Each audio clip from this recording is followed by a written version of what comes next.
Hello, my Jurassic fauna. This is Jurassic Allosaurus, and today we are going to be reacting to a pretty good series called Jurassic Park Found Footage: Muldoon's Logs, an analog horror video. This is the first part out of 7 of this series by awada. So make sure to go subscribe to his channel.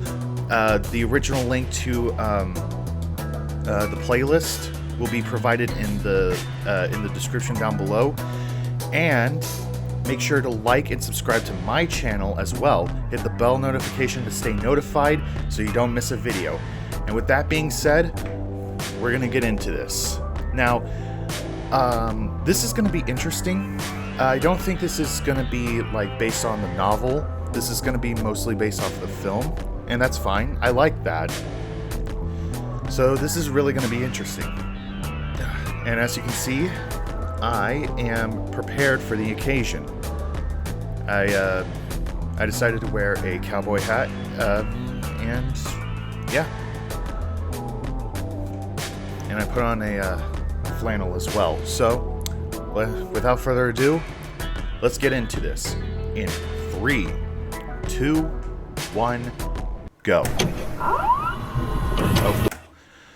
The following footage was captured on Isla Nublar in September 1991 for training purposes only. Oh, so it is from the film. Of the film.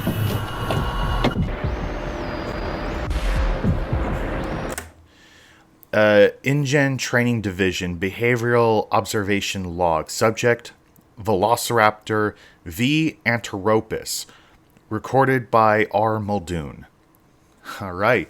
So he did get something correct. The raptors are not specifically Velociraptor mongoliensis. They're actually Velociraptor anteropus. Within like the film's within the film context. I don't know if it's going to be explained a little later. I might explain a little bit more later, but let's just get right back to this.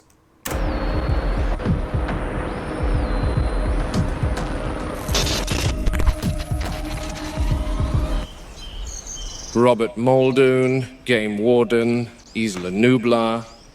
Feeding procedure for Velociraptor anteropus. The date is September 1st, 91. I'm standing here at the raptor enclosure prior to the evening feeding cycle. I will now document the feeding process, which I think is not as efficient as I would like. There are still many things that need smoothing out, but I want to keep it professional and objective in this log. Here, at the entry gates, we have a staggered system whereby doors can only be opened once further doors have been locked, similar to the double doors of a walk-through aviary in any zoo, where visitors close one door before opening the other to prevent birds from escaping. The birds in here, however, won't just escape, they'll gut you to death. But like I said, the system needs refining. As it stands currently, only selected carnivore handlers and myself are permitted to feed the raptors. Let me show you how that's done. The authorized handler will use his swipe card to enter the buffer enclosure with a live animal, usually a cow. We've tried feeding the raptors beef, lamb, chicken, pig, you name it, but they won't touch the stuff. They need living prey because they want to hunt. They want to coordinate and take down a live animal. Like so Rexy. We've resorted to bringing in a cow or a goat once every 3 days or so. The handler will lead the cow into this enclosure. This buffer enclosure is double fenced with a steel barricade internally and then a 10,000-volt electric fence externally, mounted on concrete slabs which extend 10 feet underground to prevent the raptors digging. The enclosure, as you can see, is fortified on both sides and from above to prevent the raptors leaping, because they're astonishing jumpers, easily clearing 10 feet plus. Now, this is the actual feeding enclosure. And again, the handler uses his... Pause. I like this voice for Muldoon. I know it's not really like the voice he had in the original movie. He does actually sound a lot more like the narration from Walking with Dinosaurs. But yeah. White card at the scanner to open the gates like so. This pen opens up to the Velociraptor exhibit that visitors will see on the tour once the park is up and running. So that means where I am standing now is the rear of the raptor exhibit, out of sight from the Explorer Tour track. I personally don't think any child visiting this park should see a 6-foot reptile eviscerating a poor cow, and that's why we feed them away from public eyes. That's true. Once the cow is brought into this pen, the handlers exit, locking this gate, and then proceed out the buffer enclosure. It is only once both gates have been closed and the handler is safely behind 2 locked gates that the raptors are permitted to enter this enclosure and feed. This fence, as well as the electric fence beyond, slide open, and the raptors enter where I am currently standing. For obvious reasons, I will not open this gate. But that is essentially the gist of how we currently feed the raptors here, while the construction of the raptor pen a little further away reaches completion, and we transport the pack there. Now, if we look out into the raptor enclosure, there are 5 female animals in here. We bred 8 originally, and then 2 more were cloned on Sauna, but 1 did not survive transport to the park, leaving 1 big one to join the pack in here. When she came in, she took over the pride, killing half the original brood. Just 4 days ago, the big one killed a smaller raptor, so I'm always watching her. I don't believe we'll spot any of them right now, and that's probably because they are nocturnal animals, as are a lot of predators today. I've had many discussions with John about feed timing and whatnot, and possibly switching to nocturnal feeding, as daytime may cause stress and agitated behaviors.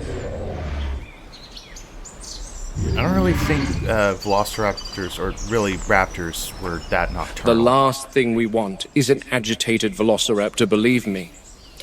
And on that again, note, that this is the completes science this of the log time. of the feeding procedures. What the? Is that another?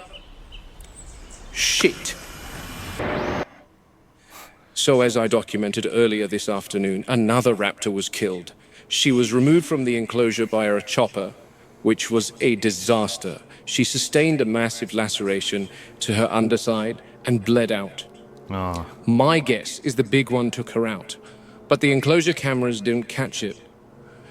There's only so many cameras you can place across an enclosure the size of several football fields covered in dense vegetation. Yeah.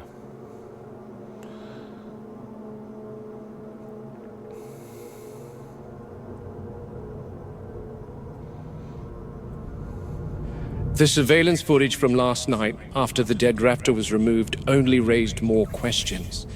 I noticed the remaining 3 females being very busy, but I couldn't spot the big one. Anyway, another one down. 4 remaining raptors. I'll document the raptor pack dynamics tonight.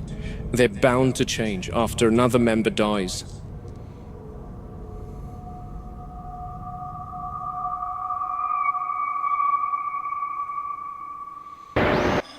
They go at the fence every night, never attacking the same place twice. They test the fences for weaknesses systematically. They learn and they remember.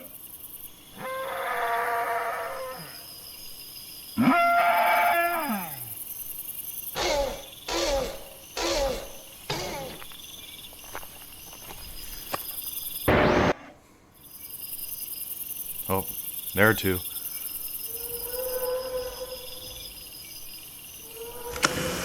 That big one is a real problem. She's costing Hammond hundreds of thousands. When she was introduced, the dynamics of the pack changed significantly. Dominant from the start and absolutely lethal to any raptor that did not fall in line. She shows extreme intelligence, even problem-solving intelligence. That one, when she looks at you, you can see she's working things out. She doesn't test the fences anymore. She watches the others do it for her. They obey her completely. She directs them. I've seen that look before in lions. Pause. So, I think I've said this before in a previous reaction that I did. Basically, one of my little complaints about the film was that we can't really differentiate the big one from the other raptors, and I suggested that if they wanted to distinguish the raptors from one another, then the big one would probably have like taser burns and like from the cattle prods that they prodded her with at the beginning of the film, maybe a gunshot wound or two. Given the fact that they did have to use guns on her to make her let go of Joffrey Brown, but then again, this is before the events of the film, so whatever. Sorry. Wolves, but not in reptiles. It's not instinct. It's something else.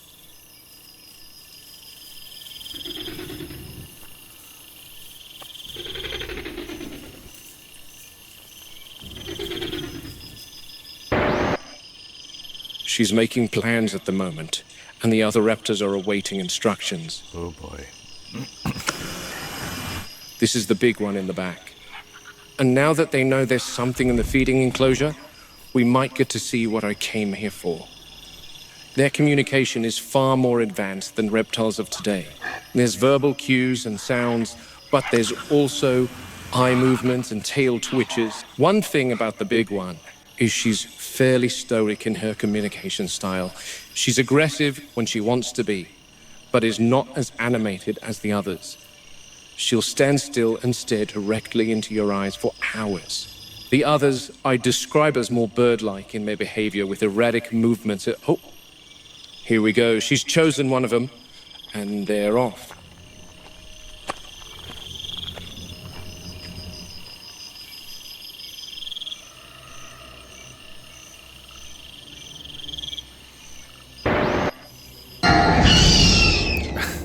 That didn't get me. These two are a few years older, and they seem to be the most loyal to the big one. They seem to be quite obedient to her. But where did she go? See, that's what she does. She gives out orders and then sits back and watches. I knew the thumbnail was probably going to be a jump scare. And these two clowns do her bidding.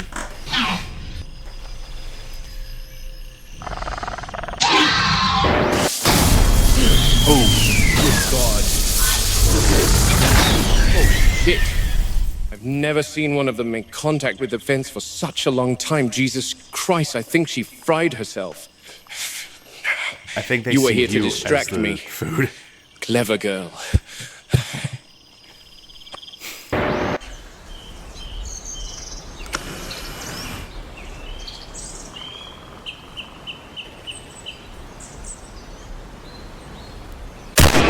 Ooh. The following morning, the big one and her two remaining minions were tranquilized so that our vets could enter the enclosure and inspect the raptor's injuries. All right, go night-night. Yep, there you go. Go night-night. There you go. Go night-night.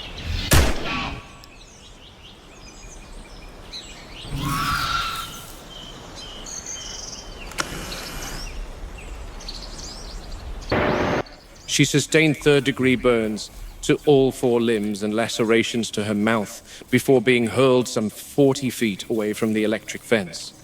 She smelled of charred meat. Consequently, she died. Aww. This raptor in particular was far younger than the others. My guess is the big one picked on her specifically to test another region of the electric fence. Oof. This one mustn't have had the experience that the other raptors had, and couldn't manage to execute the task without frying herself in the process. Oh, man. I would almost feel sympathy for her if I didn't have an obsessive... So would it be like... so basically it was like this? Hey. Hey, how you doing? Hey there. Hey, nice spot, huh? Oh, yeah. Oh, yeah, it's great, especially because of that thing over there. You know what's in there? Corn. Really? Wow, I could go for some corn. You're dark, Raj. I don't care. Yeah, probably. All right. Need to have them all destroyed before one of them eventually figures out how to escape their enclosure. The sedated raptors were moved from this enclosure to a far more reinforced pen. Unfortunately, that wasn't without another casualty.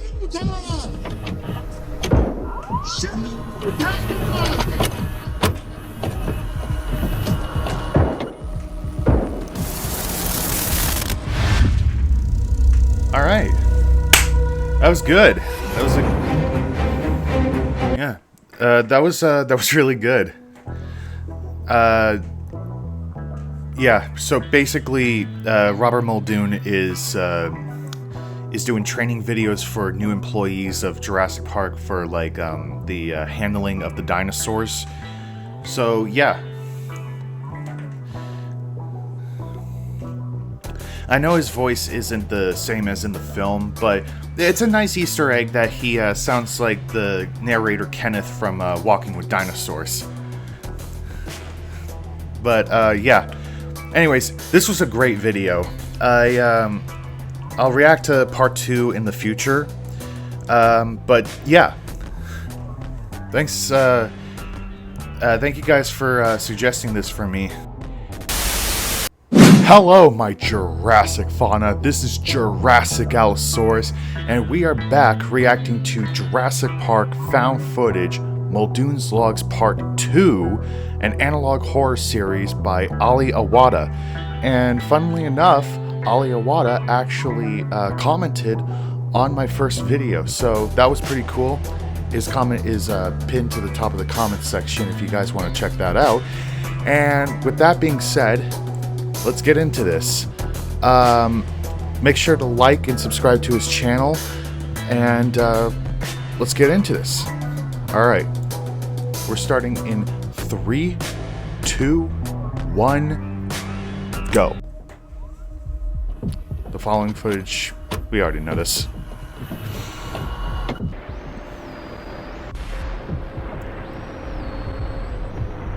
Alright, we're back with the Velociraptors, the Anteropus.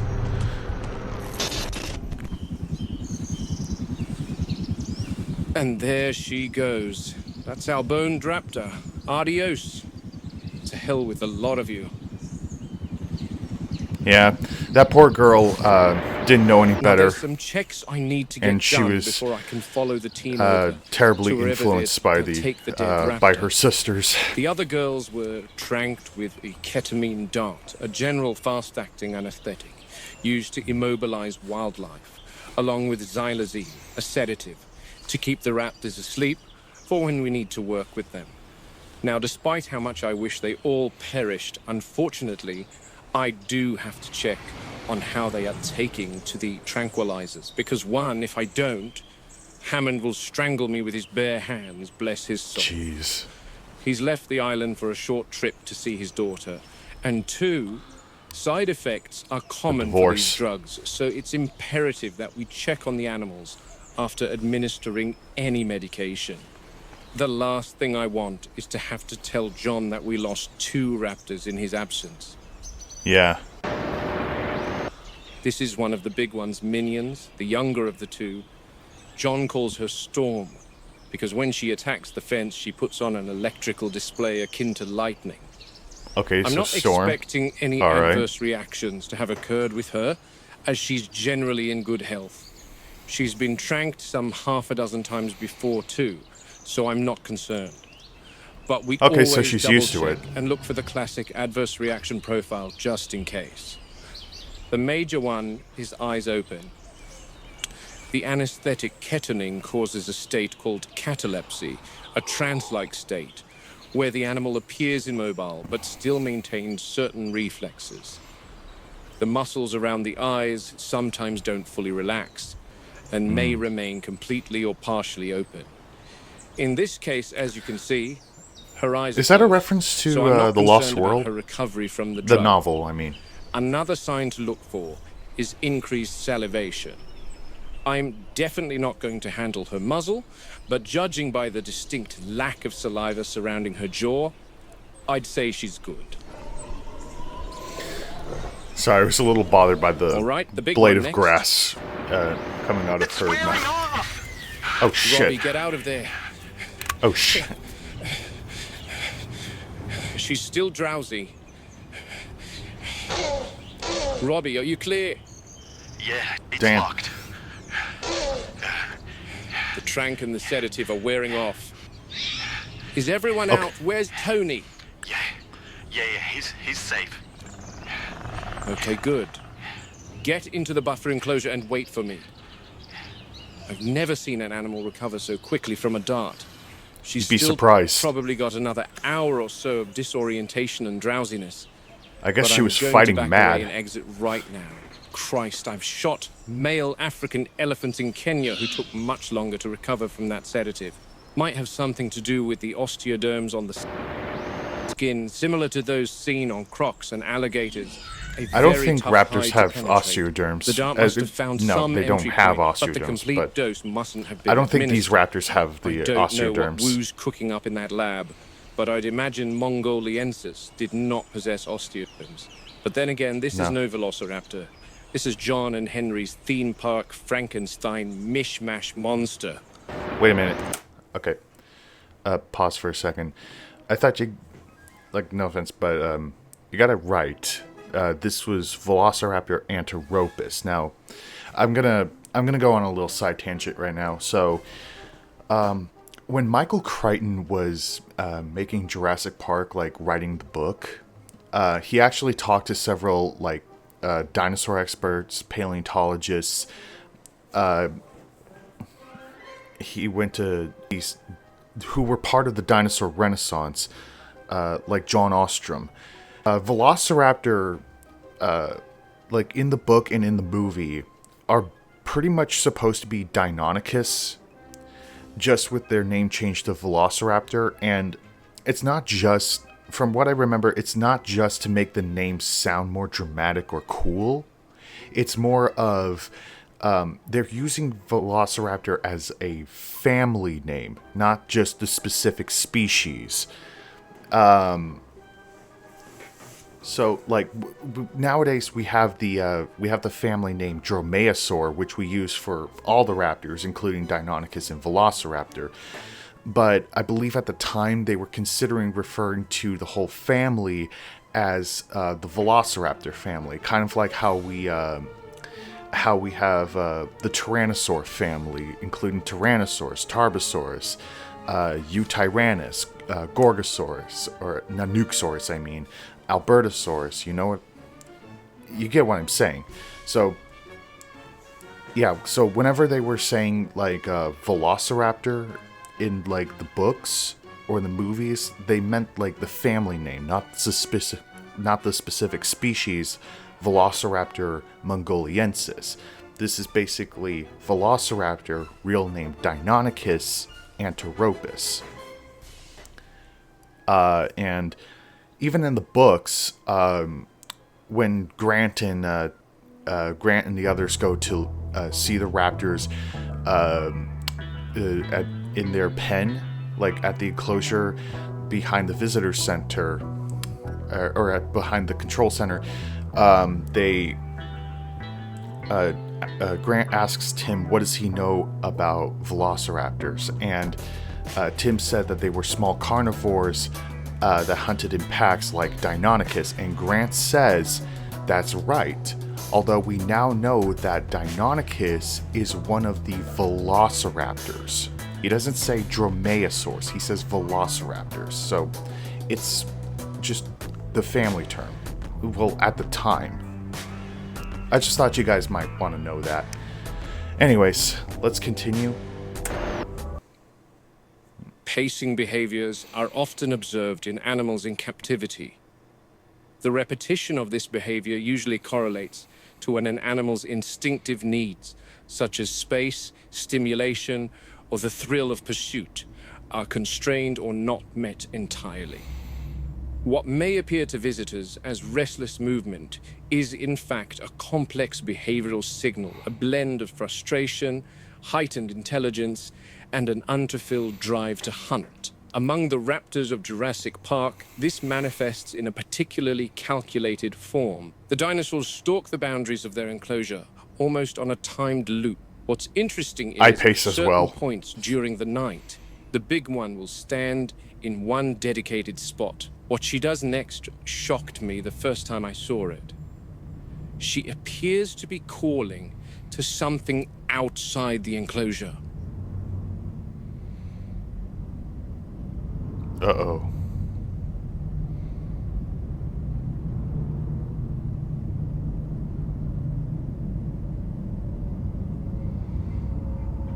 Don't you be looking at me, you big bitch. And here she is in all her glory, the Velociraptor pen. Not complete, of course. The guys are due to come in a little later and do some horticulture inside. John has them brought over from mainland Costa Rica, spared no expense, of course. I wanted to document some gripes I have with this place. The pen is 70 feet long by 40 feet wide, and is buried in the ground 12 feet. The girls are being transported into this enclosure a few days from now.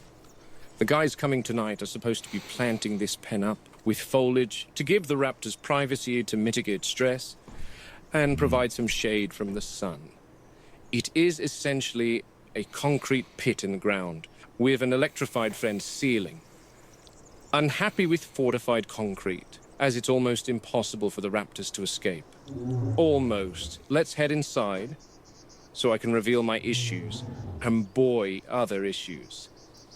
If we come around here, this is the transport door. It allows the transportation container to attach to the pen and a smooth transition to take place, which I love. Shoot her. Inside, here is our new raptor enclosure. Not huge, and that's one of my concerns. We're talking about ambush pack hunters, 3 of them, constrained to living quarters not much larger than your average apartment in Leeds in the UK. These are wild animals that have needs and furthermore are highly intelligent animals. And what happens to highly intelligent animals kept in cramped conditions? They display disordered behaviors. They need space to run. After all, they're not called velociraptors for no reason. These things can match cheetah speeds, 50, 60 miles an hour if they get out in the open. My other concern is why the bloody hell has John approved this containment pen to them anyway? Are raptors not on the tour anymore? Why are they being cloned if their temperament is counterproductive to the park's turnover? Because they're Doesn't aggressive. make sense to me. Anyway, my last concern is this.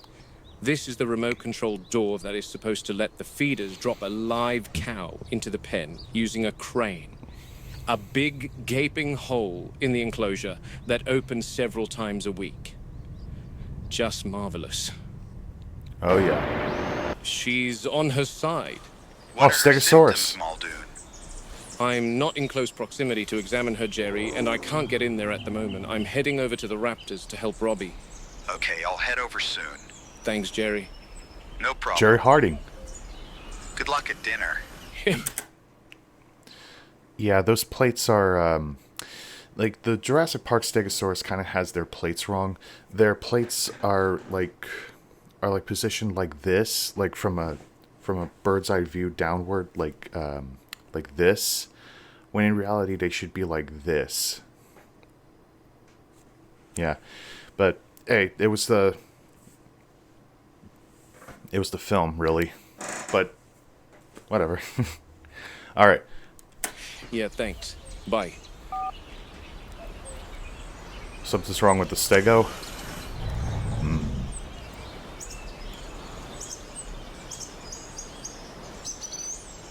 Ay, ay, ay.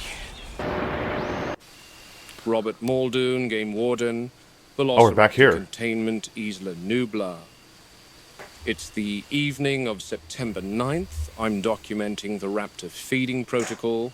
It started raining, but after a long conversation with John, I have finally been granted permission to perform the procedure at night. Took Oh, a bit boy. of back and forth, and some nasties were exchanged. He called me an alarmist. I called him a mad scientist. But at the end of the day, no hard feelings either way. I think this will help with raptor regression.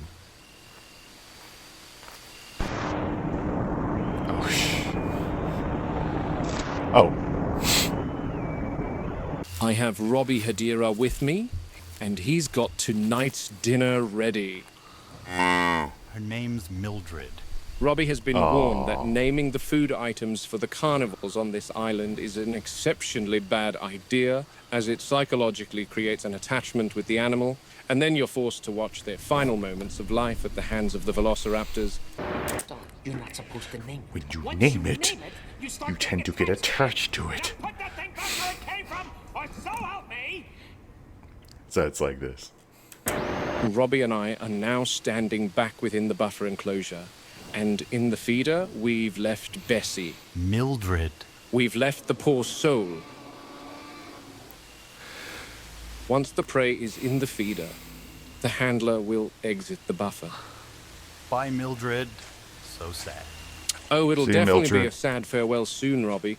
Now, I want to make note here in particular. It is definitely unusual that the raptor pack has not approached the feeder yet. They are only pacing about, studying their new prey item eagerly. But then again, this is the very first time we're doing this at night, so they may not be aware of what's happening entirely. I'm going to turn this off and watch for the raptors before proceeding out the buffer and locking both gates. Like I said, they are normally quite excited at this point, attacking the fences. So this is a little odd, I must say.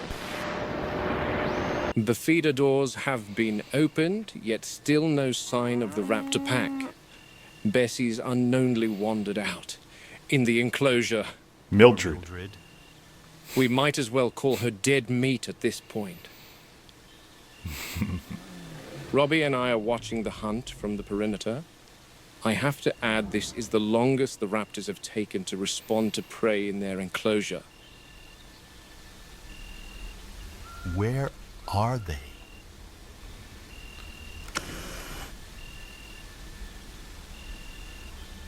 Oh boy. Uh-oh. I see Storm and her sister. And there's the big one. She's going to make the first strike. Who are you? What the? Who are you?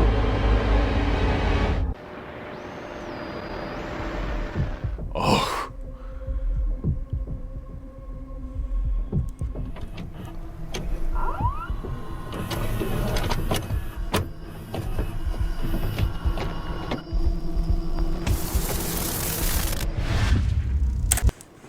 Okay, that was a good video. Ends on a very startling cliffhanger. So there's a fourth member of the raptor pack. So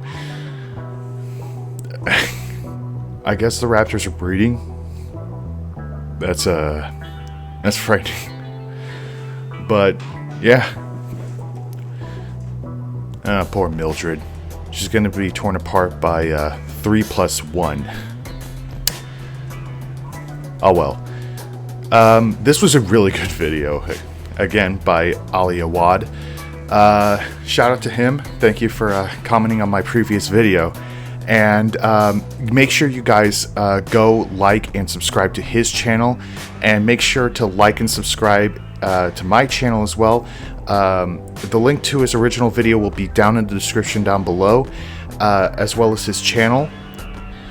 And make sure to like and share, guys. Hello, my Jurassic fauna. This is Jurassic Allosaurus, and today we are going to be reacting to another video by Ali Awada, Jurassic Park found footage, Muldoon's log, number 3, called Feeding the Rex. This is an analog horror video. This is the third part to an 8-part trilogy, I believe, and yeah, I like the previous first two, so without further ado, let's get into this. But make sure to like and subscribe to his channel. Make sure to hit the bell notification icon. And make sure to like and subscribe to my channel as well. Make sure to hit the bell notification icon when you press subscribe. It's a small act by you, but it means a lot to me, guys. And make sure to like and share. Alright, now let's get into this. In 3, 2, 1, go.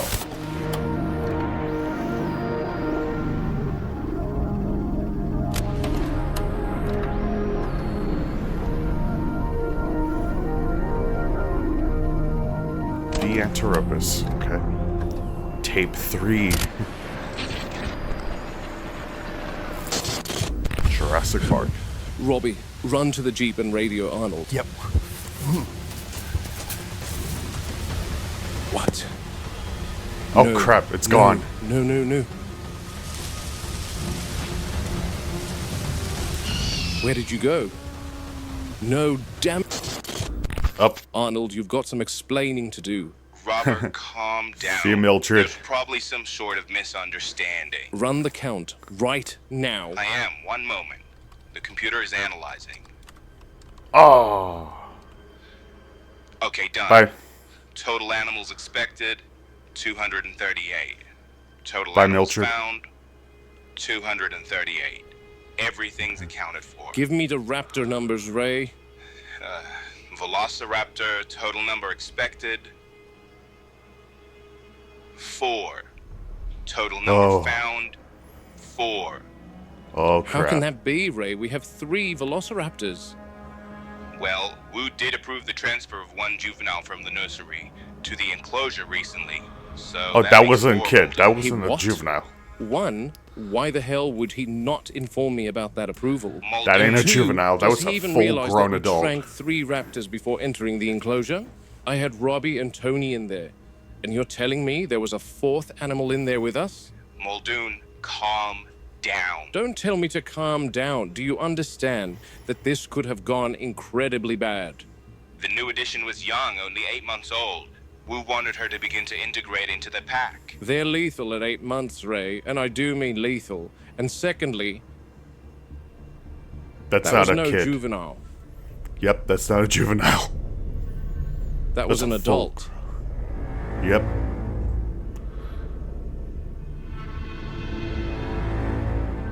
Alright. Last night was basically a big, heated, screaming match. I wanted to put Wu in a chokehold. Christ, the nerve of him to think he can make such decisions without consulting me. I've told Hammond multiple times that the ones that hide indoors behind their computer screens need to keep the people who actually venture out into the park in the loop. Especially with something so non-brainer like introducing a new animal into an enclosure. Double especially if we need to enter said enclosure. Christ, power has gotten to his head, that Wu. Such a brazen lack of accountability. Anyway, I don't want to make these logs about my rants. So I'm out here at the raptor enclosure this morning. I wanted to capture this new juvenile with the others. I don't care what Ray Arnold and Henry Wu said. I know what I saw. Robbie saw it too. Good thing I caught it on camera, albeit for a few seconds. That thing was an adult, and I'll die Oh, yeah. on that hill. An 8-month-old wouldn't be more than 2 feet tall. Meanwhile, I wanted to showcase this particular behavior. Here's our 3 girls. I expected them to be sleeping. I'm very interested to see this. Notice how they are resting. I've seen a similar thing in chimpanzees in Nairobi, where a family group will rest in a somewhat flexibly organized formation. The raptors here always settle into a rigid arrangement. It's always like this, with the big one in the center and the others by her sides, adopting a more defensive stance at the perimeter. Almost a military formation. Ah. Granted, I should have documented this when there were more than 3 raptors present. That would have illustrated my point more definitively. One other thing to note is they always face the same direction when in this formation. It still like they- puzzles me why. Like they're roughly migrating. faced northeast. Like they want to try and Always like migrate. that. Like in the books.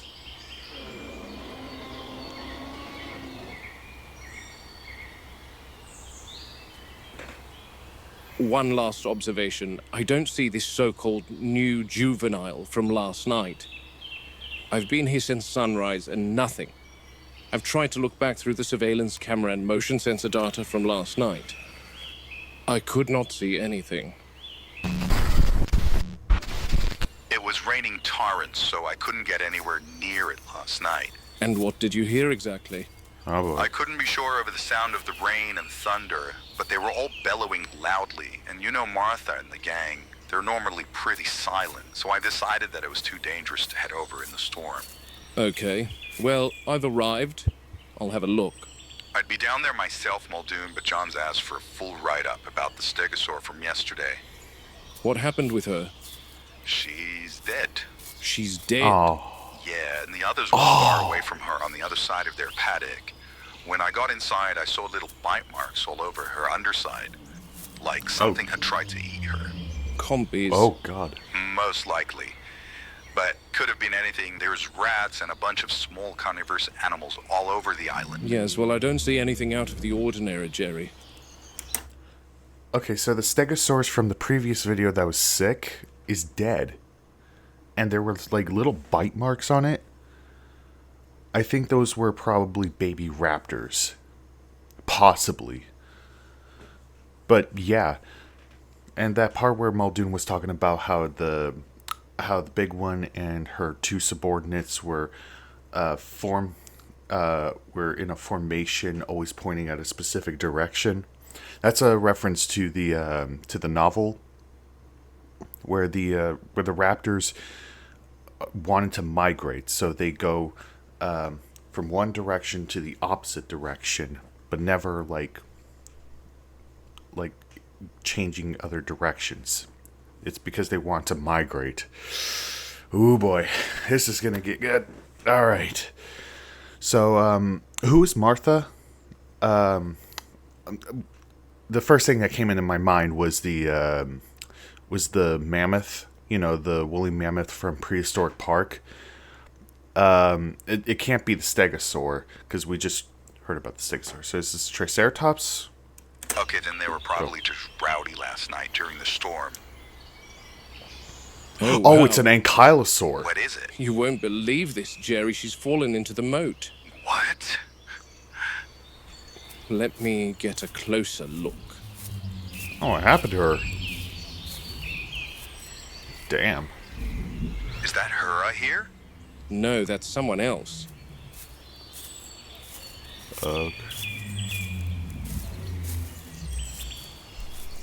It's Martha.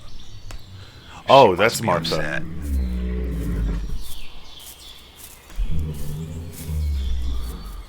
She must be upset because her friend is down there.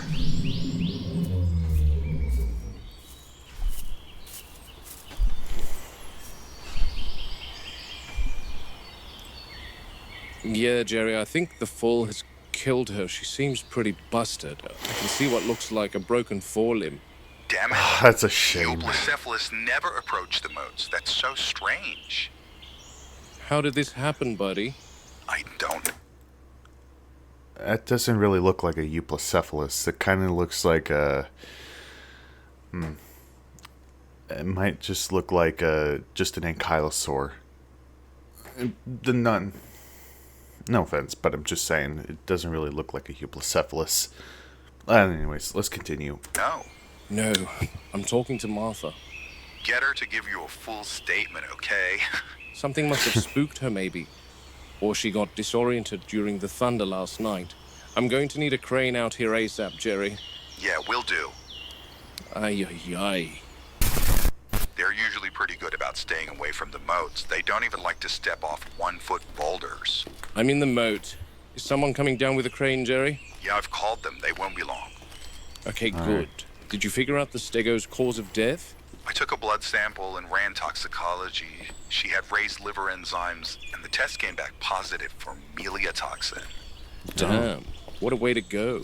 Yeah, it's sad. This Anki is definitely dead. Oh. For something of this thing's weight, it's quite a fall to sustain. She's not breathing. I assume died on impact. Man, these dinos are having it rough. Yeah. Now you, stand back, please.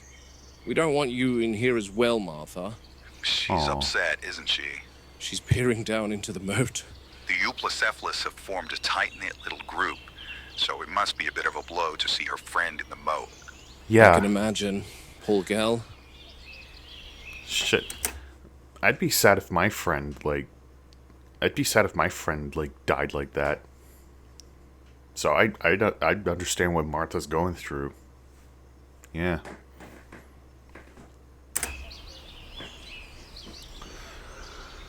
Oh. We're down to 15 Ankies. Quiet, Jerry. Oh, No, I mean, I hear something. what do you hear? Uh-oh. I think I hear something in... No. It's coming from here. What is it? One moment, Jerry, something's down here. God, don't tell me a second Ankie's fallen into the moat. One moment.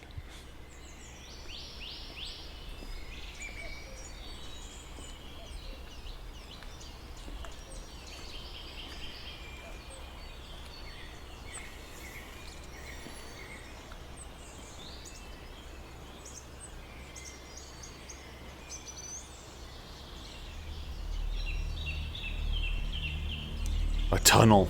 Jerry, are any of the Yankees small enough to fit in the drainage pipe? Shouldn't be. They're all about the same size, Muldoon. Why? I think there's something in there. Could be anything. A rat, possum. I saw that. I saw the shadow. I saw the shadow of the raptor. Holy crap. I saw that. I saw the shadow of the raptor, like, right there. Oh, man. Like, right there. There it is. That's the raptor. Muldoon, didn't you see it? Holy crap. Oh, man. Oh, boy. Okay. Let's continue. I think there's something in there. Could be anything. A rat, possum, a snake, anything. No. Sounds bigger. Oh, boy.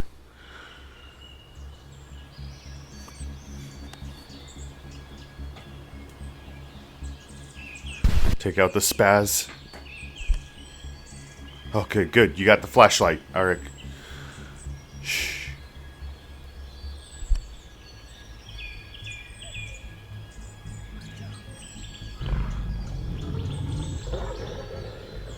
Oh boy.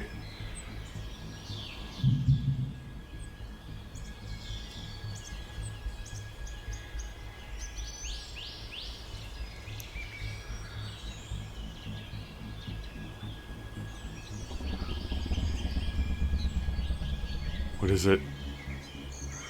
What is it?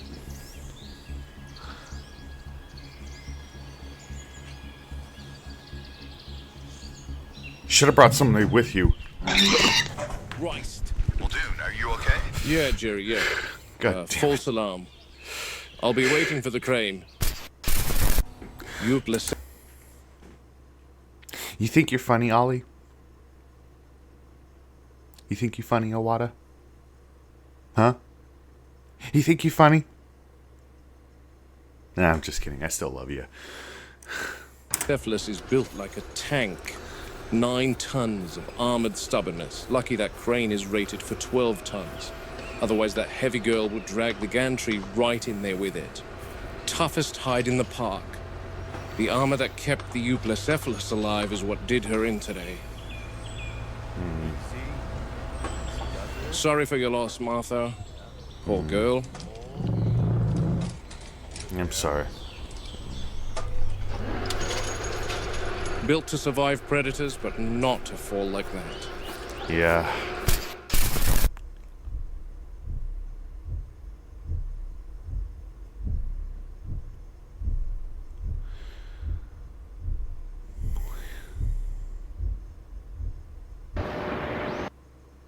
Alright. I found the footage from last night to show very uncharacteristic behavior from the ankylosaur from the moat incident.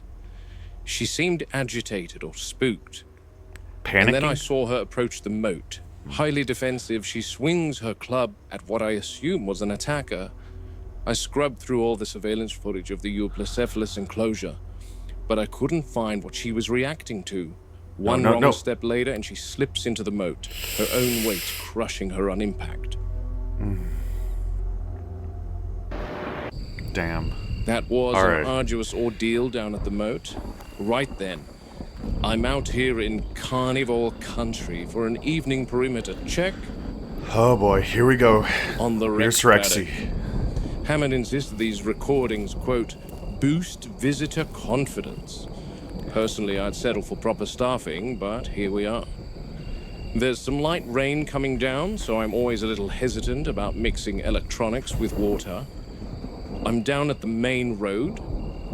They've been digging for the past few days. They want to expand this whole section, and then the crew will bury tracks in the ground for electric tour vehicles to run on. Now, all zoos and wildlife preserves know that electrical fences are prone to sagging, especially along the upper grid. That topmost wire's flickering from the rain. Not failure yet, but enough to make me uneasy. And with an animal this size, uneasy is one step from dead. Oh, yeah. I think she's here. Oh boy, Let me Rexy. try and explain to you what it feels like to be close to a tyrannosaur. She sounds like weight, not wind. When a Rex moves, you don't hear quick steps. You hear mass settling, soil adjusting. The air is shifting, electric and exhilarating. It's a different sort of presence, harder to explain.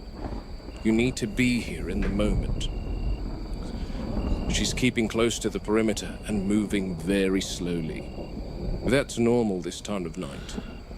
She prefers stillness at dusk, but she seems a little restless tonight. Her hunting patterns have shifted since the last storm, I think.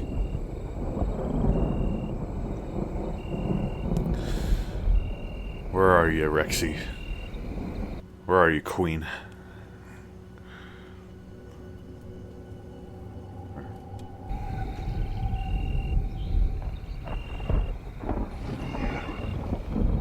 Oh boy. Did you catch that?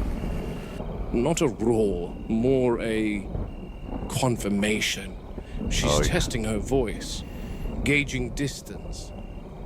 Big predators don't waste energy unless they're calculating something. And she's clever. Far more than the board wants to admit. I can hear her moving. Toes splayed, maybe a little deeper on the left. Limping slightly, could be an injury, or just the terrain. But a wounded apex is the worst kind, much less predictable. Oh boy, yeah. The sounds of the other animals in the park must be igniting her hunting instinct and making her restless. If that top wire drops during another storm, even for a moment, she'll know. Animals don't need voltage meters, they feel micro vibrations. She'd sense the lull and approach it, no hesitation.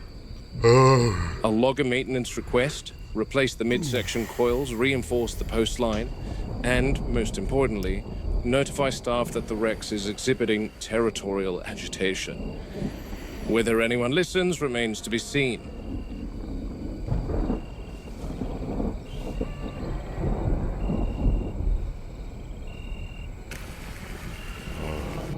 She's pacing me along the fence, staying parallel with me. Hard to see her, the rain's masking her body signature, and she knows how to use cover. She's a patient gal. Oh.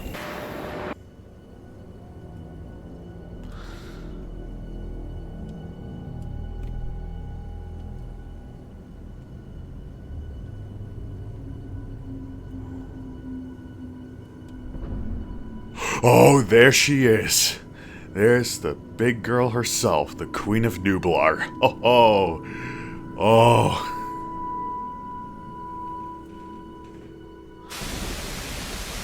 The feed's been in here since early afternoon. What are we calling this And one? there's the big girl. Now Oh, notice, there she is. she's definitely queen of the island, but an apex will never risk engaging with any prey unless they are comfortable in the knowledge that they will attain said prey without being injured. Are we An calling this injury cow to an apex Gertrude? predator means possible starvation, depending on the extent of the injury, of course. That's why African lions will pursue a young wildebeest or an injured impala instead of risking a healthy adult gouging them to death. There's a lot of calculation that goes into deciding prey items. We're And calling the this one race Gertrude? won't approach the cow until she's decided that it's safe to do so. Oh, Oh, well, look who it is. is that the juvenile?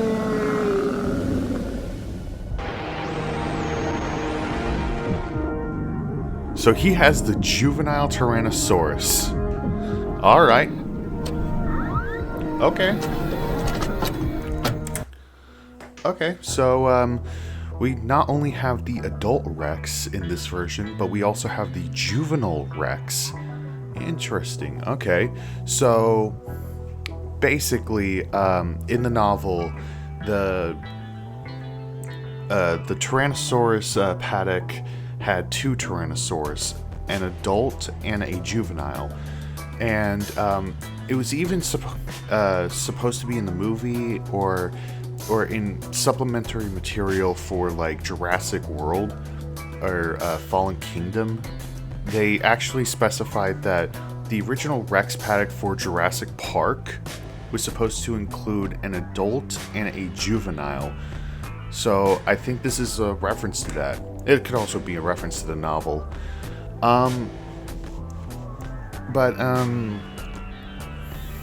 The model for the juvenile Rex, I can understand that there's not really an available model for a juvenile Tyrannosaurus. So I think Ollie had to like kind of scale down and then retool, or like edit the model to look like it's a younger Tyrannosaurus, and I can get that. But yeah, and I call the juvenile Tyrannosaurus Regina because Regina, I believe, is Latin for princess. So I thought that was a clever name for the juvenile Tyrannosaur. But anyways, this was a really good video. So apparently the raptors have bred, and there are now adult raptors on the island. And these baby raptors have escaped. So that means they probably, due to their small size early on, slipped through the enclosure with ease and are now invading other enclosures and are using like tunnel systems like what we saw there with the Ankylosaur paddock's moat. So yeah. Alright, I'm looking forward to seeing where this is going to head. Alright. Ooh boy. Hello, my Jurassic fauna. This is Jurassic Allosaurus, and today we are back reacting to Ali Awada's Jurassic Park found footage series, Muldoon's Log. We are on part 4, the juvenile. Alright, so I am looking forward to this. Now, if you guys don't know, the juvenile is referring to the juvenile Rex. Now, in the original Jurassic Park novel, there was a juvenile Tyrannosaurus Rex, but in the movie, they never adapted the juvenile Rex to the film. But it is referenced in Jurassic World, or like on the Dinosaur Protection Group website, where they mention how the original Tyrannosaurus paddock was meant to contain both an adult and a juvenile. So yeah, alright, now I'm looking forward to this, so let's get this going in 3, 2, 1, go. September 1991 for training purposes only. Behavioral observation log, subject V. Enteropus, Robert Muldoon. Alright, tape 4. Alright. This is the juvenile tyrannosaur. Almost 2 years of age, she was brought here several months ago. Understood. The lab wanted... Boy. Typical sibling rivalry.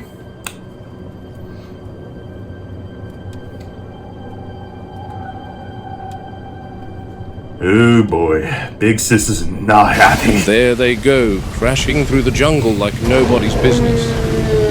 The adult is fiercely territorial and will not stand to have the juvenile encroach on her prey. Chief Veterinarian Jerry Harding's daughter is an experienced field biologist, and she was called in to assess the Rexes before it was decided that the two share this enclosure. Wait, so She was Sarah Harding adamant that, now contrary knows, to so common this assumption, isn't like from the Rexes novel, are obviously. attentive Like and protective it's a parents. combination of both the movie and the I, novel. however, do not think that extends I'm to an interested. adult Rex Let's- adopting a foreign juvenile. Unfortunately, I don't see any way these two can coexist in the same enclosure. But they are the rock star attraction here, so it should go without saying that the needs of the animals, once again, take a back seat to making profits. So Rexy's trying to fill in a role of a mom. Anyway, I need to head back before the Juvenile's storm supposed to gets be like worse. her kid. I always saw them as siblings, sisters. Rexy and Regina. Yeah.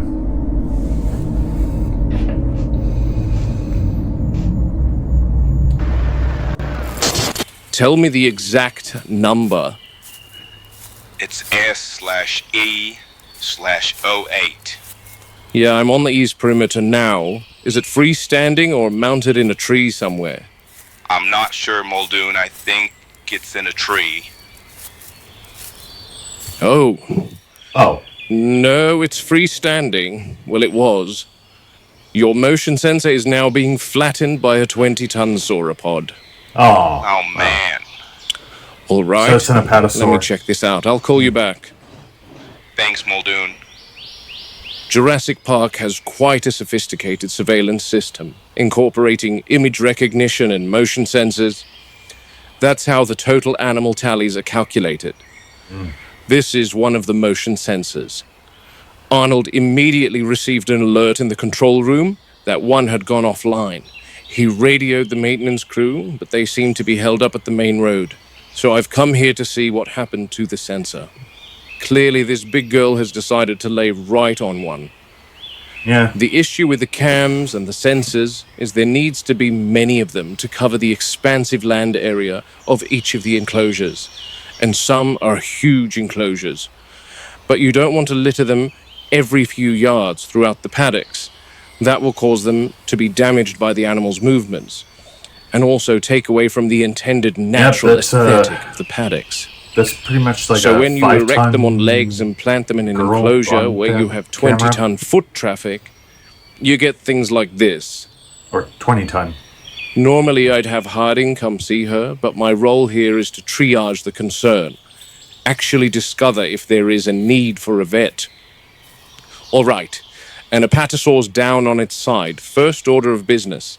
Confirm whether it's injured or simply resting. Animals that size don't lie prone unless there's cause. For animals that size, lying down could cause pressure on internal organs. Sudden pressure on the lungs from this posture can be dangerous. Oh. Yeah, because sauropods I'm watching have the like rise of the rib cage, bigger, like, slow lungs but and steady. hearts to, Breathing appears normal. accommodate their I'll approach necks from the and their front, weight. where I'm in its line of sight. I'm looking for signs of trauma or dehydration. Scanning the flank now. No abrasions, no swelling, no indication of a It's a fall. bit of a The soil's cutoff. undisturbed around her, suggesting she settled here intentionally, and not from a fall, which is a relief. okay, Skin that's a tone good is thing. normal. All signs point to a relaxed, healthy animal. Apatosaurs will sometimes lie on their sides to relieve limb pressure or to doze during the hotter hours of the day. Not common, but not dangerous when the ground is level and the animal's in good condition. Apatosaurs are robust animals, or once He's they're just grounded, it taking a becomes a morning race nap. against their own weight. The longer a sauropod stays on its side, the more strain builds on the heart and lungs. In this case, nothing to worry about. I'll keep a short watch and log the behavior for the vet team, but the animal's fine, just taking advantage of a quiet moment in the enclosure. Yeah, she's taking a And nap. I'll check on them tomorrow, Robbie. Yep. Robbie, Your girl's awake. And here we go. Good morning, madam. Slept in, have you? She's freed the motion sensor, Arnold. Okay, Guess perfect. she's a night owl, I'm going to not an early reboot that bird. one. Hold on to your butts. Man, they're so majestic. Imagine what our world was like 100 million years ago. That is nice. Muldoon, it worked. Just plant it back into the soil and we're good. Okay, Robbie, get it done. Oh, there's Rexy. All right. Yeah, maybe Robbie definitely needs a raise. Probably, all that work.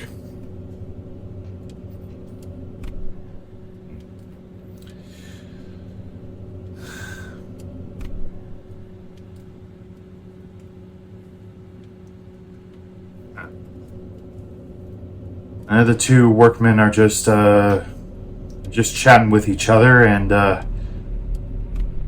I guess Rexy's paying no mind, considering that the fence is in the way. 10,000 volts. Did he throw something at her? Huh.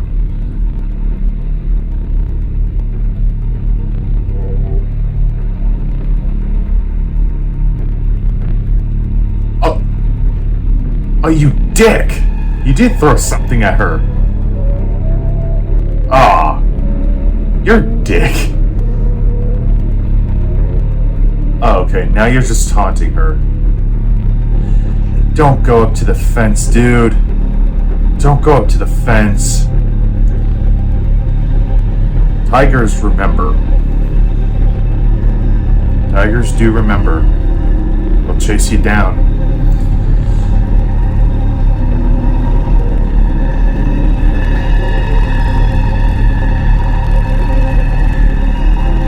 So what's going on?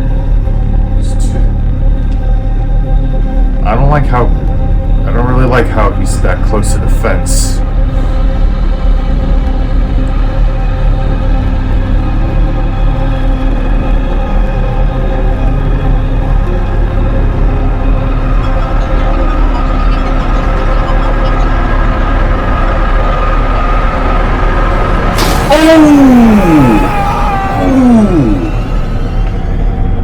Oh, dang it.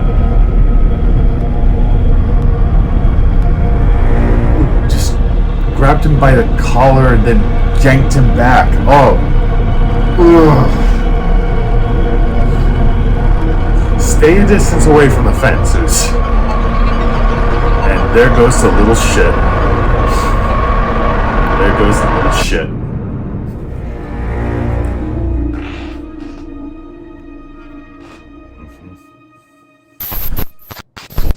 And they're devastated. He was airlifted to Bahia Anasco, but Regis pronounced him dead before they could bring a stretcher over to the Rex paddock. Oh, so 10,000 volts will drop Regis a is bull canon. elephant, and it damn near cooked him where he stood. The current hit him square through the back of the neck and head, burned straight through the helmet, and left deep char marks, his muscles locked tight as a steel rod. I saw the entry burns plain as day. His body was smoking even after I arrived on scene, and that was a good 10 minutes later. One tug from that animal and he was yanked straight into the live wires. With the fence at full charge, the current went through him instantly. It stopped his heart.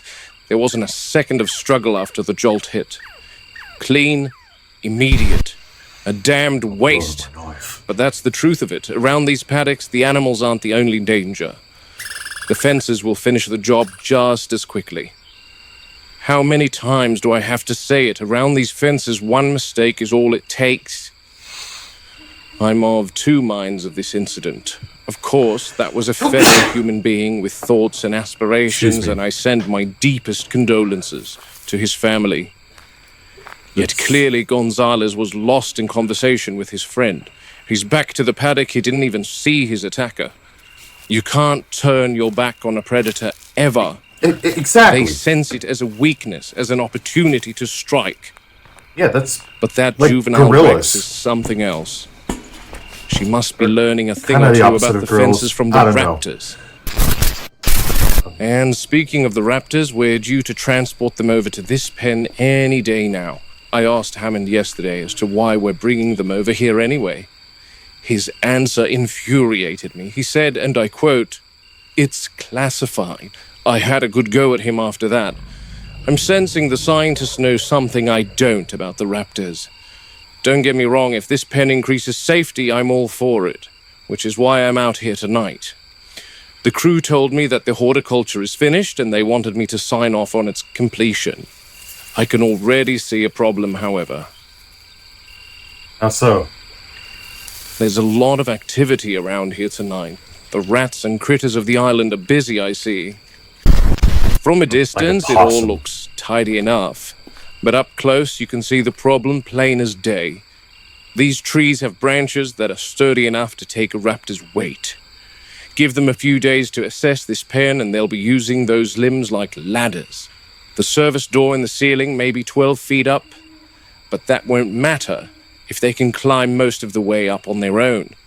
They're clever, and they'll exploit anything that gives them leverage. If we're bringing them in here, all the plant species that sprawl horizontal branches need to be removed entirely. Otherwise, we're giving them a ready-made escape route. Simple miscalculation. One that cost lives. God. Anyway, here we are. That almost got me. Out here, first thing you notice. Yeah. This corner of the park might as well be a world of its own.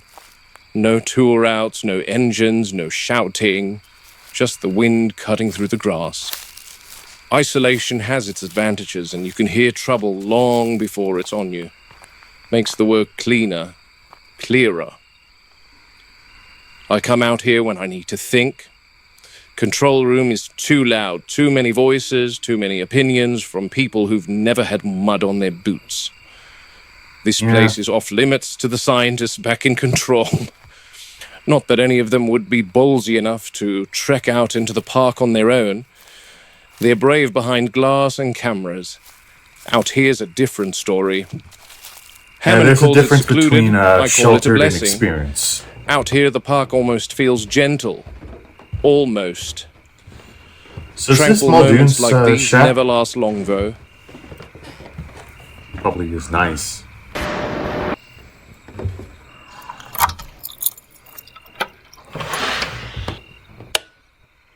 Right then, a home away from home. Modest little place, but it does the job. Stay alert, This stay armed, outpost is stay my alive. personal office. I share I the wanna- space with I wanna Tony, get our behavioral that. paleontologist. I want to Sharp get that, as they like, come, though he's banner got a knack flag. for spreading papers everywhere. His time is spent between here and Site B. That's Tony's desk. Man's a genius, but he types like a woodpecker on caffeine. My cubicle's over here, nothing fancy. Field logs, radio, maps of the island. World's everything I best need. shit. That cabinet, tranks, that's, flares, shotguns. That's what happens. Tools when, you pray you won't need, but out drink here you're a coffee fool right if in you the don't morning. keep them within arm's reach. There's the main stash in the garage, but I've also got supplies here. Place may be small, purpose-built, and it keeps the park at arm's length long enough for us to think. There's some Not a wrestling. bad perch for the start of the day. Good place for a proper drink, too. Away from the shenanigans or the computer scientists up at I control. don't drink. I enjoy the tropical nature Unless of it is this soda, island. then I'll Vastly drink it. different from the drier climate of Kenya, that's for sure. From here you can see half the bloody island. Be a nice wake-up call. Hearing the Apatosaurus and the Brachiosaurus. Patasaurs are up. moving like the whole world's on their schedule. And that was proven yesterday. Look at the size of that girl. Magnificent creatures. I like the pattern.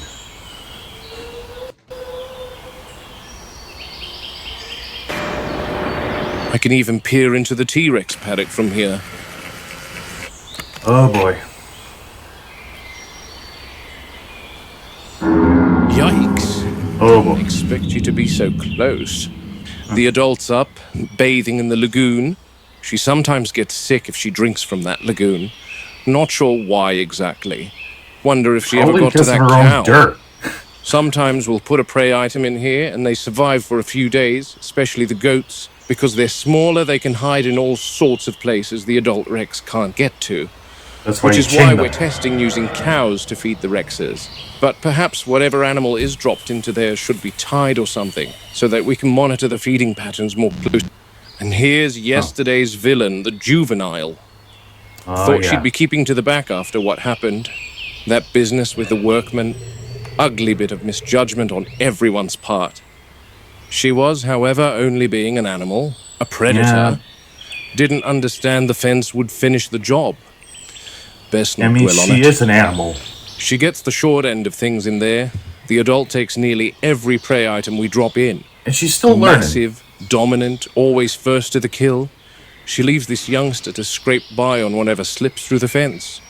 Rats, possums, anything foolish enough to wander in after dark. Still, she's learning, watching. I think she's come across something for breakfast right now. Good for her. What the? That's a raptor! Oh shit.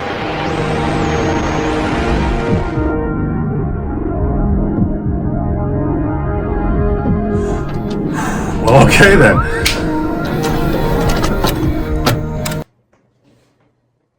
Well, that was interesting. So, yeah.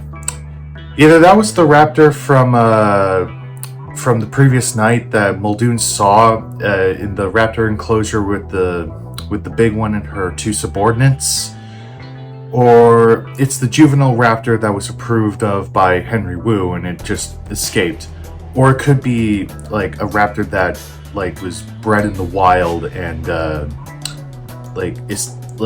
entered the Tyrannosaur paddock and got caught by the juvenile. But yeah. All right, so that was interesting. Now, I've said this before. I can understand Ali Awada's limitations with the juvenile Rex's design. Like, I know it's pretty much like a modified, shrunk down version of the adult Rex, and that's mainly because we don't really have models of what. Of an accurate juvenile Tyrannosaurus Rex. And I'm pretty sure this was before Jurassic World Evolution 3, which introduced the juvenile growth stage. I don't think the models are released. But yeah, that was interesting. So I'm really looking forward to when this series is going to go. So we have a raptor, maybe a juvenile raptor.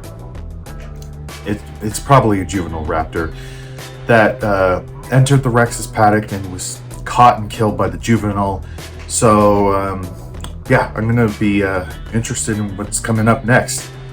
All right, but that's gonna do it for today.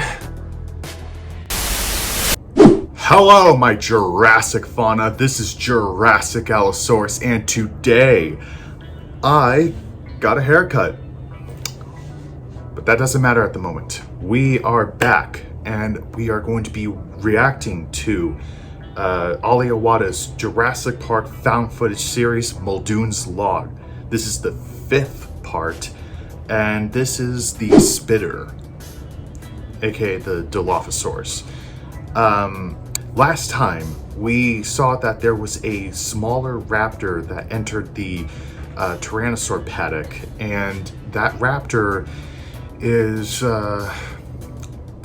it confirms Muldoon's suspicions that there might be raptors loose on the island, and thanks to you guys, and I've spotted this myself on some occasions, there are hidden raptors that you can see in the previous episodes. So, with that being said, we are going to be reacting to this. This is going to be 17 minutes long, but I hope it's entertaining. I got some popcorn as well. So, yeah, let's get into this. But before I do so, I'd like to say statistics show that the majority of my viewers aren't subscribed, so make sure to subscribe. And with that being out of the way, let's get into this in 3, 2, 1, go. Following footage captured on Isla Nublar, September 1991, for training purposes only. Okay. The Anteropus, recorded by Robert Muldoon. Tape 5.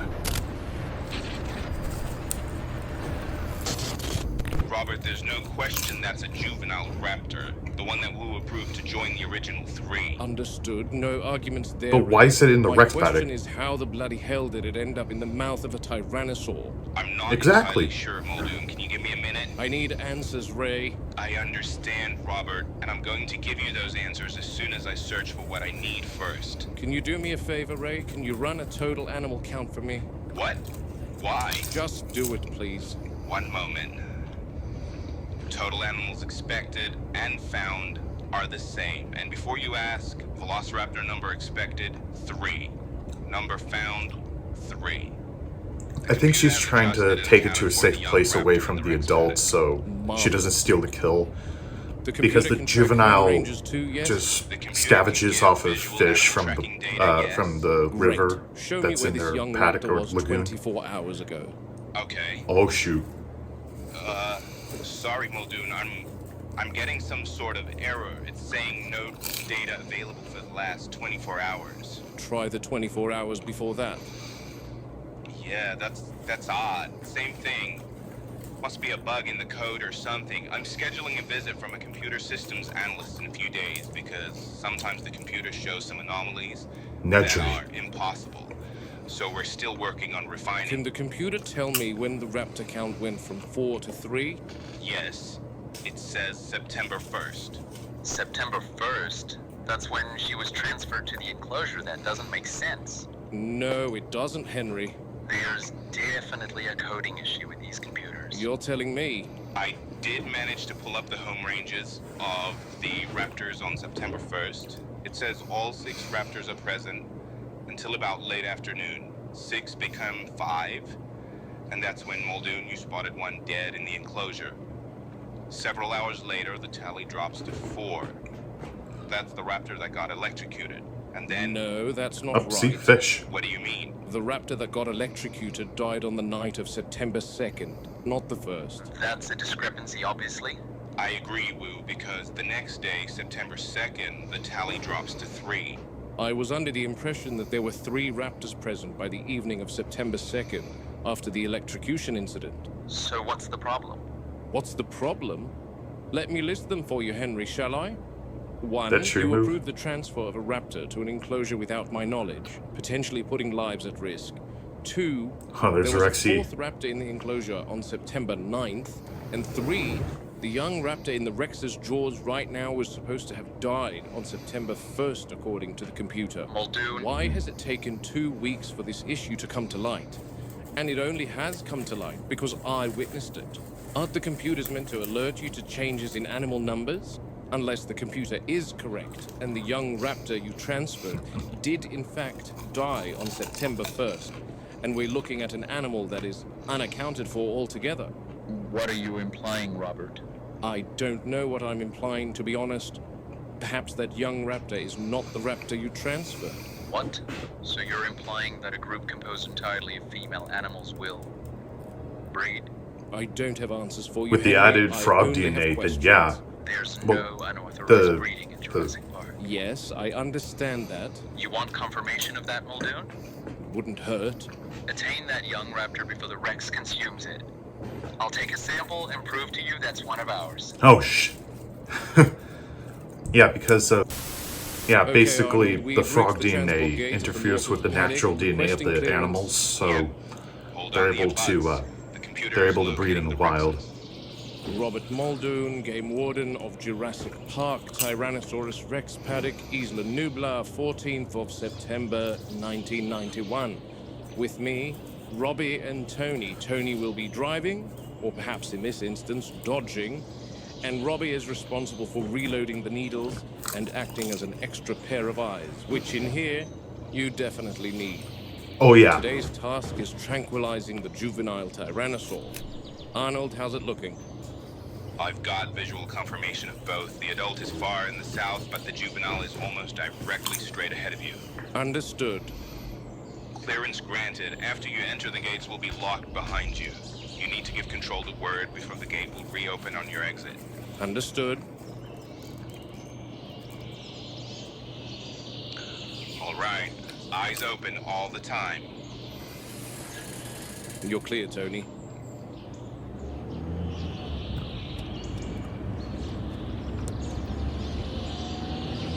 Be careful.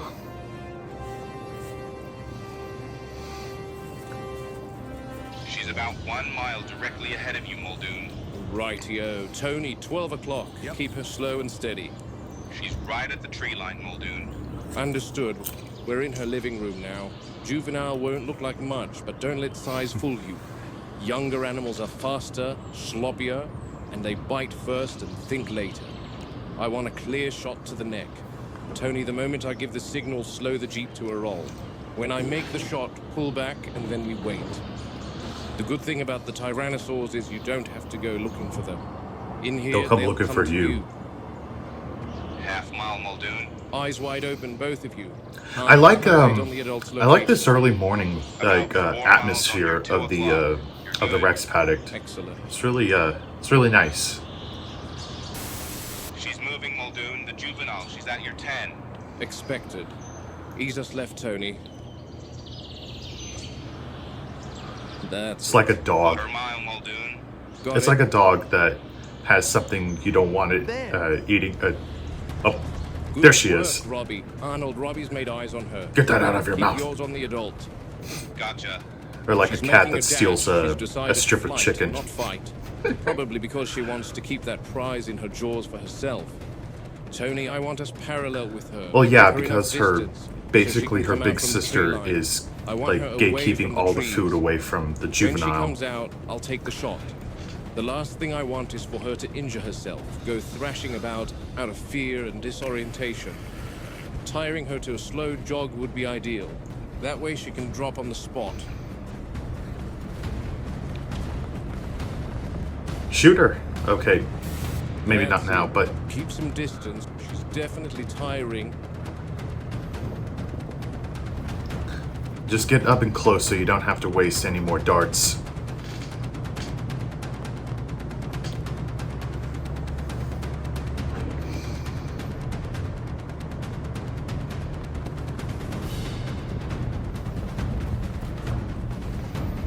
Easy. Easy, You, Tony. you could easily just shoot her, but I guess you need to hit at the neck area. Line me up with her neck, Tony. Right, the neck. Boom. Ooh. Yahoo. Not a whoo! You know? Arnold, what's your reading on the adult? She's far, Muldoon. All right. Keep her on your screen and notify me if she moves. I'm watching her. Good. Tony, keep the Jeep running. I'd like to document the tranking. Stay sharp. Your eyes constantly scanning. If you hear the They ground deserve shake to or be feel the like Jeep employees of the you month, know what to honestly. do. Yep. Now, that girl really didn't want to get caught. But that's understandable, since she doesn't get much feed when the adult is around. So she Exactly. must have felt very protective of her Exactly. kill. But that raptor is mine now, and I know whose desk I'll be throwing it on, that's for sure. The juvenile tyrannosaur was tranquilized with standard animal trank used in zoos worldwide, Moro 709. designed to slow something big witut stopping its heart. It works on the nervous system, and it takes a little moment to really bite. The launch is heavy, but the payload is heavy, and that's deliberate. One solid hit where the muscle's thick gives us a chance to end this without her charging the Jeep. Moro 709 is the difference between control and chaos. Moro 709 is measured for mass, not age, and juveniles metabolize quicker, which means the window's shorter. Here we've got an animal that has just completed a several-mile dash, so we've got adrenaline and other stimulant hormones coursing through its blood at the moment, hastening the drug's action. Animal dose is partly body weight and partly temperament. You shoot the same dose of 709 into an elephant, a hippo, and a rhino, you'll immobilize the elephant, so it just stands there like a statue. You'll slow down the hippo, so it gets kind of sleepy, but it keeps moving. And Right. the rhino will just get fighting mad. But on the other hand, you chase a rhino for more than 5 minutes in a car, and he'll drop dead from adrenaline shock. She's Strange probably really combination, scared tough because her and eyes delicate. wide open. She's probably really Final conscious in update. all this. She's still far. Good. You know what, Ray? While she's down, you should ask Harding to give her her quart of dental. Hasn't it been 4 months since the last? You've got a good 3-hour window, as long as the adult doesn't approach. Maybe have him check her muzzle for lacerations from the electric fence incident yesterday, too. Good idea. I'll call him now. Okay, let me find this raptor. Here we are. I don't really know what... It's a velociraptor, all right, and a young one, just as Arnold said. I just don't know how the Rex got to it. I don't get it. This wouldn't have happened if that damn Henry Wu wasn't making foolish decisions, like introducing new animals without discussing it with the ground team first. Or like Okay. oversight when Let messing me with their think. genes. Wu said that young raptor was introduced into the enclosure on September 1st. It's the 14th today, and this doesn't look like the decay and decomposition of something 2 weeks dead. In fact, it looks fresh. Wounds look fresh. I don't want to touch the thing, but I assume it's warm, either because rigor mortis hasn't set in yet, or because it was in the mouth of a panting tyrannosaur running several miles. Either way, I'm not convinced this thing has been dead for much longer than a couple of hours. And on top of that, a Rex is not going to eat fortnight-old roadkill. Yet the juvenile Rex is living off scraps and perpetually hungry, That's so I true. wouldn't put it past Oh. her. Make sure to keep a lookout for the Rex. It just doesn't add up, and this enclosure is so large, it'd take weeks to do a deep area sweep to look for any sort of answers. Much the same needs to be done with the raptor enclosure. Is there something we've missed? Something allowing the passage of a raptor from its enclosure into this enclosure? And if so... Muldoon! Christ, Arnold, is the adult approaching? No, not that. Then what? Muldoon, the computer is showing there's a velociraptor near you. No, you don't say. Not that one, damn it. There's one about 300 feet to your left. What? What? Muldoon?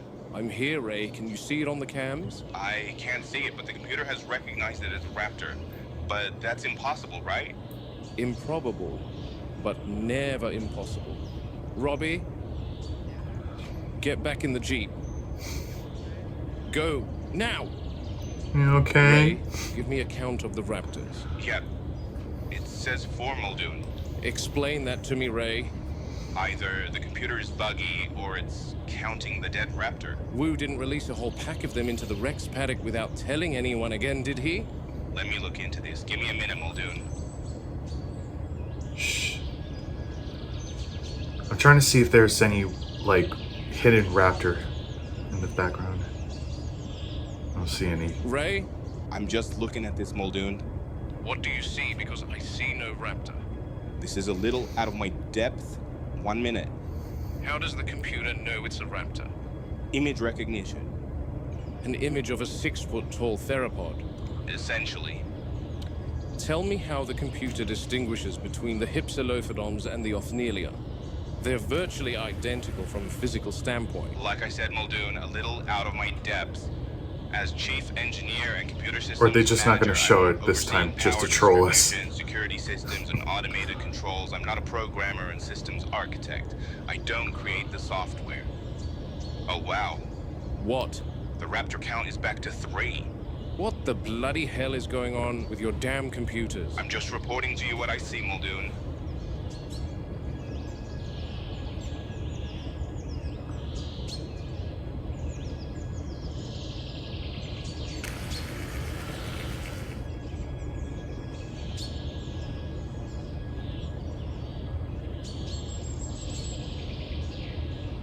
Is it possible that the computer...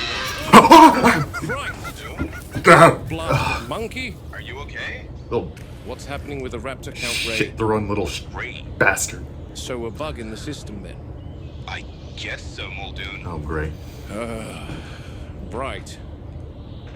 Sorry, Muldoon. All right, The computer so- showed me that there I was... think the biggest problem with this park is how much faith everyone is placing in computers. Yeah, you shouldn't trust AI all the time. Always be better you know? than relying on any computer. You can't control everything, especially nature. There's just too many. What? Holy. Oh, Thanks crap. for keeping your eye on the Rex, Ray. Oh, You good, Muldoon? Go. Oh, I thought they were gonna leave him behind.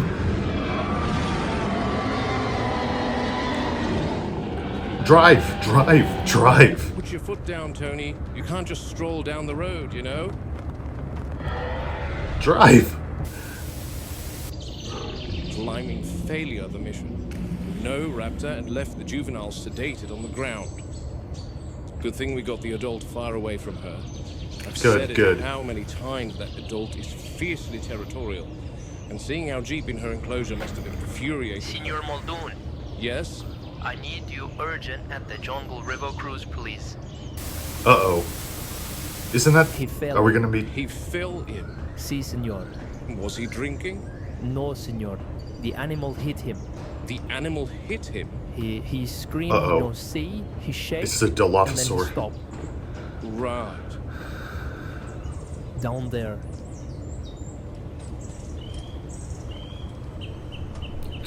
Ah! Ooh. What's his name? Manuel. Manuel. Can you hear me? Oh boy. I don't think he's said alive. the I think he animal broke hit his him? neck. Si, senor. How? There it He is. spit on him. Oh, it's... Thank you for attending this training session. Okay. Ooh, we got introduced to the Dilophosaur at the end of that. Alright, so they're pretty much confused on why there's a freshly dead juvenile raptor in the Rex paddock. It just doesn't make sense to them, but we all know the raptors are... some of the raptors have escaped, and some of them have been breeding in the wild. So, yeah. But, yes, we got to meet the Haktua lizard. That's just a stupid joke. Yeah. But, yeah, we met the Dilophosaur, and I guess Awada's taken some inspiration from the novel, because Muldoon did mention that when management found out that the Dilophosaurs can spit, they had to cancel the Jungle River ride because of that matter, because the Dilophosaurs were able to spit at a distance of 40 to 50 feet. I think it was 40 feet. But yeah. Okay, so that was a great episode.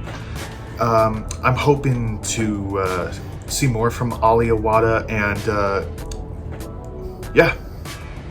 But I'm curious to for your opinions, guys. What did you guys think of this episode, and what would you guys like me to react to next, aside from just Ali Awada? Because I want to expand the channel a little bit more to include more videos, and hopefully get more viewers to watch my videos and to subscribe, because I looked at my analytics, and a lot of you are not subscribed. So please make sure to hit the subscribe button, click the bell notification so you stay updated with new videos, new shorts. All right. Hello, my Jurassic fauna. This is Jurassic Allosaurus, and today we are back reacting to Awada's series Muldoon's Log, a Jurassic Park analog horror series. We are on part 6, titled The Novel Dilophosaurus. This is going to be interesting. So, I have seen a bit of the first part of this, but I haven't finished the rest of the video. But I'm interested. Last time we left off in this series, we found out that there was a juvenile raptor in the Tyrannosaur paddock that was killed by the juvenile. And yeah, Muldoon is not happy. But we also got word about the Dilophosaurus being able to spit. So, this is going to get interesting. I'm really enjoying the series so far. So, let's get into this. But first, make sure to like, share, comment, and subscribe. Most of you are not subscribed, but I would really appreciate it if you guys subscribe. If you want to hype the video up, go ahead. I would really appreciate it.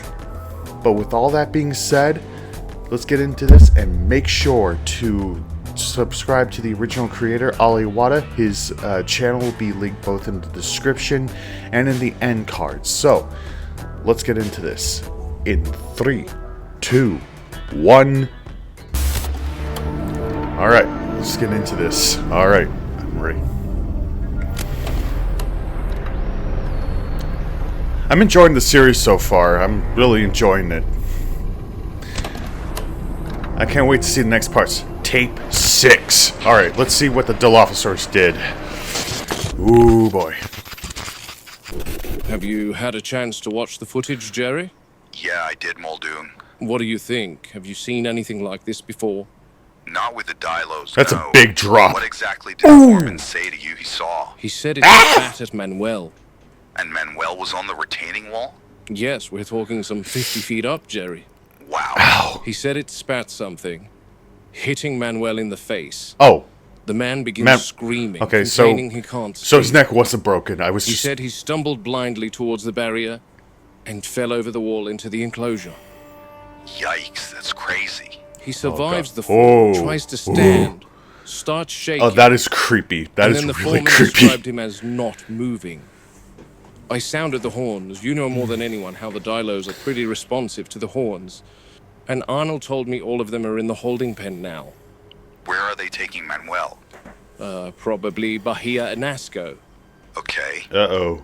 Where are you now? I'm heading to the holding pen to see what I can find out, Jerry. To the rear of the river cruise is the Dilophosaurus holding pen. This pen is used to round the animals. Jerry Harding accidentally discovered that the Dilos are particularly responsive to the sound of horns. So horn recordings are blasted from speakers around the Dilo paddock that help herd the animals into this holding pen. So if Nedry blew his car horn, he would have survived? Degrees cooler and at a lower light level than the surrounding paddocks, because the Dilophosaurs carry a known genetic skin disorder, which leaves their skin unusually susceptible to ultraviolet exposure. Prolonged sunlight results in rapid sunburn, blistering, and possible secondary infection. For that reason, shade is paramount in their enclosure. You'll notice that within their enclosure is dense canopy cover. Artificial and controlled lighting cycles limiting UV exposure. The cooler, I guess in this darker case, Wu was more concerned about quantity over quality. And prevents visible skin damage. It's quite a small area, and there are 7 animals in here. The Dilophosaurs are painfully shy dinosaurs. InGen made 2 batches of them, and Henry Wu was quick to jump on the idea of having the most up-to-date recreation, and began work on sequencing the genome of Dilophosaurus sinensis, the newer of the Dilo species, fossils of which having been excavated as recently as the 80s. This species is smaller, and there's 4 of them in here. Hammond saw the 4 adults Henry had recreated, and wasn't too impressed. He insisted Henry genetically engineer the Dilophosaurus weatherilli, the larger of the 2. 3 of them were cloned, And both species live in this same enclosure here at Jurassic Park without issue. I want to show both species if possible. Both are nocturnal, so it's very likely that they are sleeping at the moment. Okay, so the Dilophosaurus, in this version, there are actually 2 species of Dilophosaurus. So there's Dilophosaurus sinensis and Dilophosaurus weatherili, and sinensis is the smaller species to weatherili. So, yeah. So this is the, this is what Nedry referred to as the big brothers to sinensis, weatherili. All right. Uh-oh. Here we go. This is Dilosinensis, the smaller species. Oh, These okay, guys so it's are less sleeping. prone to the sunburn skin issue. Yet I have witnessed peeling between the crests if they're out of the shade for prolonged periods of time. These guys grow to about 4 foot tall and are mostly timid. Yet they start to become curious about you pretty quickly if you hang about them for a bit. However, they tend to be pretty quiet most of the time. Sorry, girl. Back to sleep. I hope you're wearing, like, goggles or, like, a mask or something around them, because you don't want that shit to happen to you.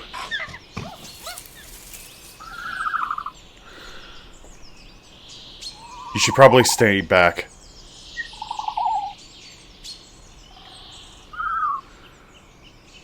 Well, this is, this is more harmless. Uh-oh. If you didn't know there were Dilophosaurs here, you'd be forgiven in thinking that what you're hearing is the hooting of an owl. But it's no owl. That's the call of Dilophosaurus weatherili. They actually creep me out. Like I said, they're the larger of the 2 species, but they're actually quite attentive to people. I would say the closest I might thing use to this them sound would for probably the be next project. Australia's cassowary. But they are quite remarkable animals. They tend to deeply focus on their handlers and study them closely. And they have what I believe to be a very haunting characteristic. And I want to document such. I think I see him. There. Her. I can just get her to step out. I haven't seen this part.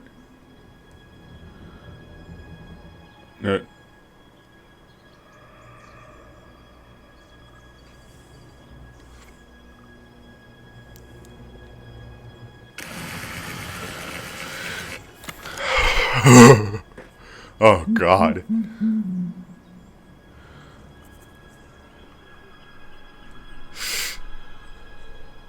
That's the big sibling. The big sister. Oh, God. Fuck. Uh-oh. Shit! This is why they creep me out. See this behavioral display? They seem to size up their opponent in an attempt to intimidate equally sized threats. As you can see, this girl is quite a bit larger than the sinensis species, the green ones. She stands at about 8 foot tall, which already gives a cassowary a run for its money. But this display would make anyone fear for their lives. The first time I encountered this animal was on orientation to the park, and it was nighttime. This thing nearly made me fire an entire round into my pants with that creepy sway and hooting it does. But it's absolutely a beautiful animal with that jaguar-like hide and those red crests atop its head. That's a chopper coming to collect Manuel from the Dilo enclosure. I'm waiting for them to airlift him out, and then I want to enter while these girls are still in here. But by the looks of it, it'll be evening before Regis makes the call to allow any of us to Regis. re-enter the enclosure. He's the park's PR person, and what that means here is he needs to make sure any accident is promptly contained and no one asks questions.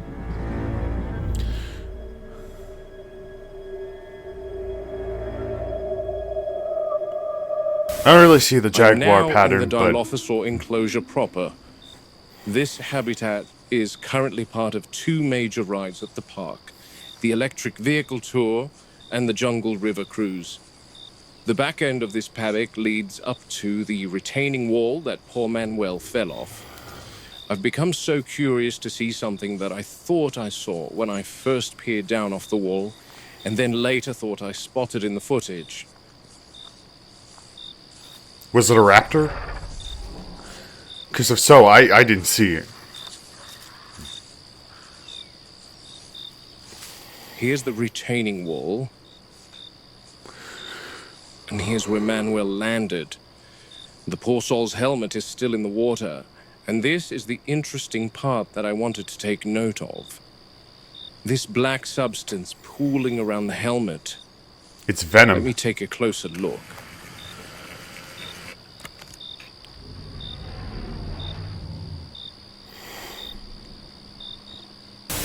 On the water here, I don't like thick, black, almost tar-like. Not natural runoff, not oil. It's viscous. It doesn't smell like anything I recognize. Are you sure it isn't decomposed plant matter? That enclosure's humid, plenty of biological breakdown. Don't touch your face, whatever you do. Does it feel warm? Any reaction on your skin? Negative on the heat. It's cold, actually. But it's not sap. Sap doesn't coat like this. It's not like honey. Wouldn't it tingle your fingers? To excrete anything like that. Are there injuries on the dilos? Any signs of illness? That's the troubling part. I checked them after we herded them into the holding pen. Clean, alert, no visible trauma, no lethargy. Yet this substance is on some of the railings atop the wall Manuel fell from. I can easily understand slipping on something like this. You're implying some kind of defensive secretion, Muldoon. Venom. I'm moving in deeper, Jerry. I'll sweep the perimeter first, then work inward. If there's more of that substance, it won't all be on bare rock. Proceed slowly. Dense vegetation traps residue. You're doing this alone? Why? Settle low once gravity. Why would you do this alone? Watch for patterns, not just accumulation. Oh, Smears God. and streaks, pooling at the base of stems. That's where behavior leaves its fingerprints. Water's cloudy here. Silt and organic matter, but nothing stands out yet. No sheen on the surface, no discoloration. Thanks, Rexy. If this were waste runoff, I'd expect a gradient. There's nothing consistent. That's why the lower vegetation matters, Robert. Fecal waste follows predictable patterns. It breaks down quickly in water, disperses evenly, clings loosely to plant matter. You'd see diffuse staining, microbial bloom, a smell, ammonia, sulfur compounds. It certainly wouldn't appear elevated unless carried by flood surge, and the Jungle River hasn't flooded to that scale. So if it's concentrated under the brush... Then it suggests deposition, not runoff. I'm checking the bases now. Nothing, just rot, mud, and insect life. Normal decay. If this substance was here recently, it's not widespread. Whatever happened, it happened in a narrow corridor. That narrows the event window. It means the worker didn't stumble into a contaminated area by chance. He intersected it. And if there's no residue beneath the vegetation elsewhere, then this isn't a chronic biological byproduct. It's episodic. I don't like episodic animals, Jerry. Especially ones we think we understand. I'm coming up empty. I heard that hooting. No pool I heard that hooting. in the low spots. Either it was cleaned by the rain or it was never meant to linger. Or it was precise. Used once. Mark my words, Jerry, there's more to the dilos than we know. I've reached drier ground now, no standing water. If that black substance was carried by runoff, it should thin out here. We'd need to examine the cellular architecture under light microscopy. If it's fecal in origin, you'll see fragmented plant cells, microbial colonies. If it's secreted tissue, you'll find organized structures, glandular cells, protein matrices. So you're looking for intent again, design versus waste. Precisely. If it's a bodily secretion or there's an enzymatic agent involved, histology will show proteins, crystallized enzymes, or storage vesicles. Let me run something by you, Jerry. Sure. Is it possible that this substance is a kind of venom? Oh. Yeah. Picture it like this. That substance behaving like a hunting aid. If it can be expelled accurately, It explains the splatter height and why a man lost his footing so fast. A blinding or incapacitating agent meant to immobilize a prey item without a prolonged struggle. Venom as a projectile? Yes, spitting cobra style. That would require specialized anatomy, not something that appears accidentally. Fossil records never suggested it. But I will admit our animals are already diverged from expectation. We sedate one and conduct exploratory surgery, check the maxilla, the jawline, the neck. If there are glands, ducts, anything resembling a storage structure, people are getting hurt because we're assuming limits that may not exist. Muldoon, you know John would kick up a stink about putting one under the knife for the sake of exploration. True, but let's say he's on board and we confirm...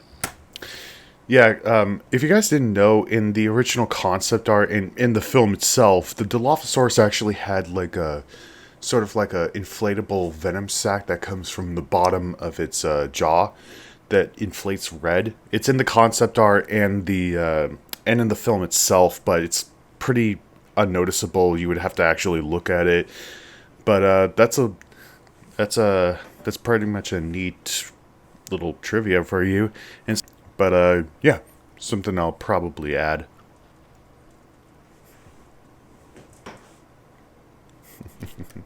Okay.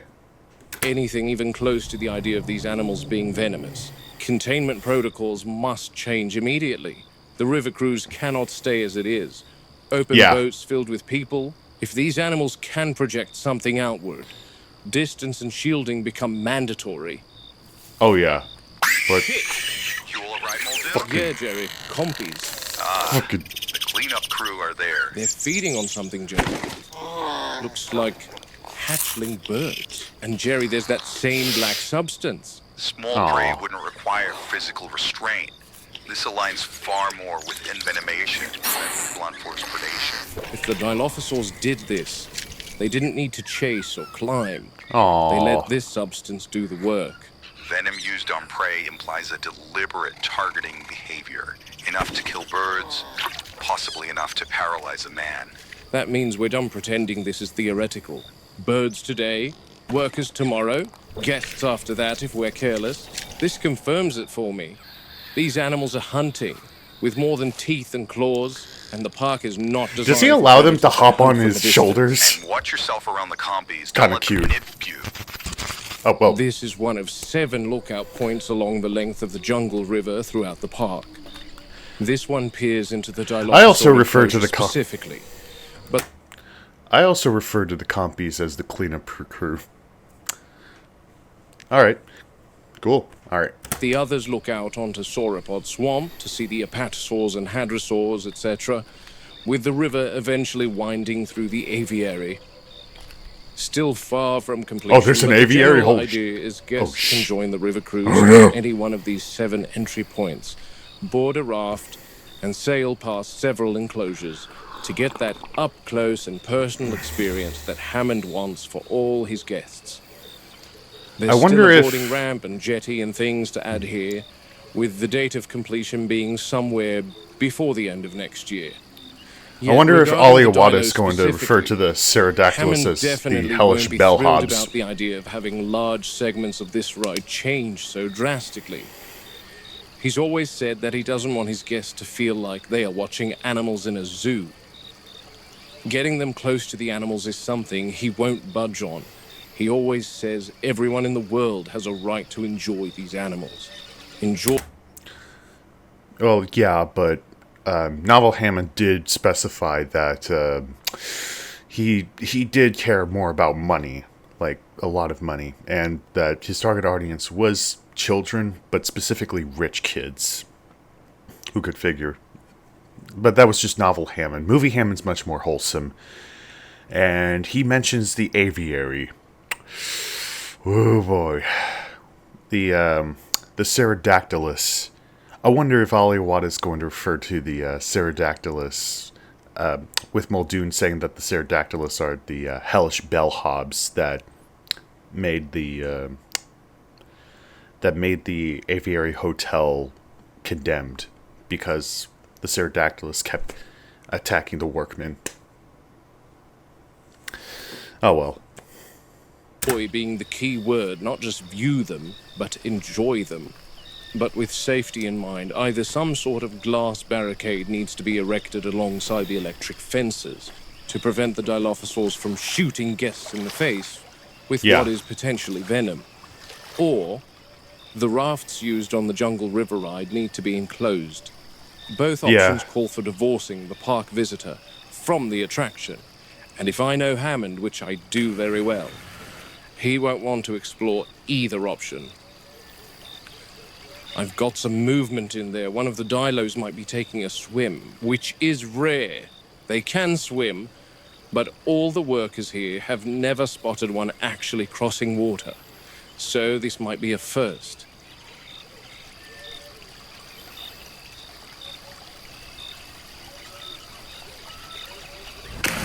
No way. Oh god. Is it another raptor? Oh no. Okay, so, yeah.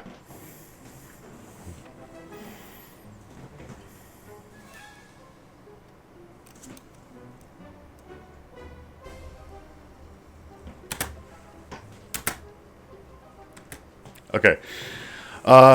Yeah. Alright, so. Looks like there's another raptor inside the Dilophosaur pen. Ooh. Alright, so, yeah. That was tape 6 of Muldoon's Logs, the Jurassic Park analog horror series. And I'm looking forward to part 7, which I'll be reacting to soon. But yeah. Alright. So, interesting. So yeah, this is when they discovered that the Dilophosaurs are being able to spit venom, specifically. And they're probably going to have to conduct, like, an exploratory surgery to find the venom sacs, but they're probably not going to find them. And it would have to be, like, an autopsy in order to find the venom sacs. And, of course, management wouldn't allow a Dilophosaur to be killed. I wonder if this is going to be boiling over to Muldoon threatening to quit and take his story to the press. Of course, they're going to try and compromise. But, yeah. But he also mentioned that there's the aviary, and, oh boy, the aviary. I wonder if he's going to refer to the Pterodactylus as the hellish bellhobs, as I kind of refer to them in their dinosaur reference sheet. But yeah, so there's actually 2 species of Dilophosaur, Weatherilli and Sinensis, and obviously Weatherilli was the big brother that Nedry probably referred to in the film. Oh boy, I'm gonna enjoy making a thumbnail about that. But yeah. Yeah. So, thank you guys so much for watching. I can't wait for part 7 to react to it, that is. And make sure to go subscribe to Ali Awada. Of course, the link will be in the description and in the end cards. And also, make sure to like, comment, share, and subscribe to my channel as well. Please make sure to hit the bell notification so you stay notified for any other video. And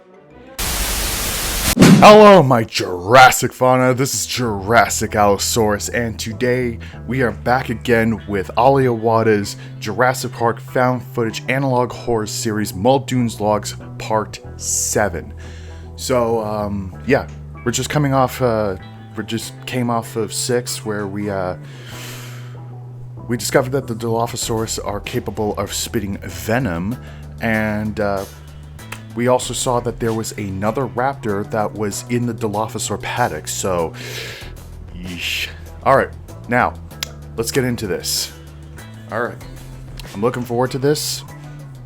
Let's get this started in 3, 2, 1, go.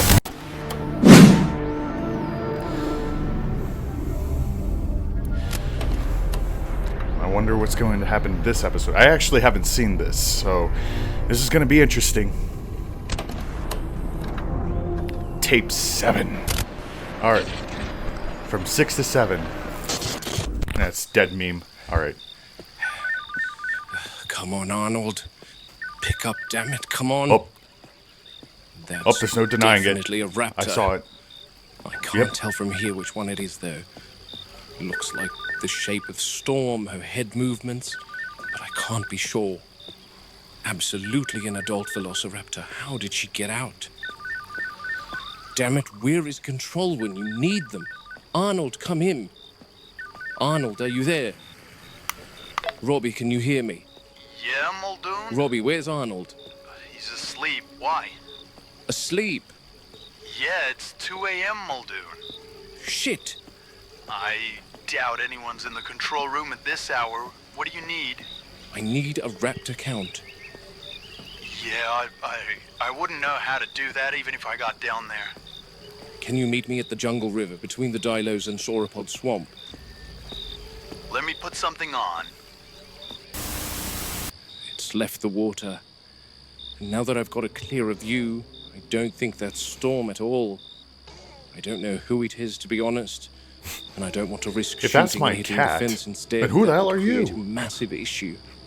My best bet is to prevent it from leaving my sight. But how the bloody hell did it escape? The fuck up. So, who's this girl? I mean, we never got the third one's name. Oh well.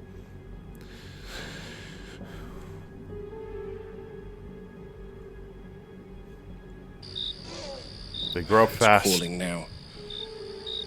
I don't know what to think anymore. This is messed up. Yeah. These raptors, they're breeding like rabbits. Rabbiters.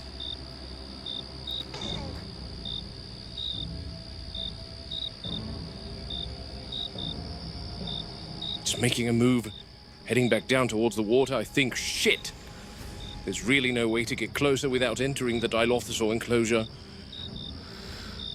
All right.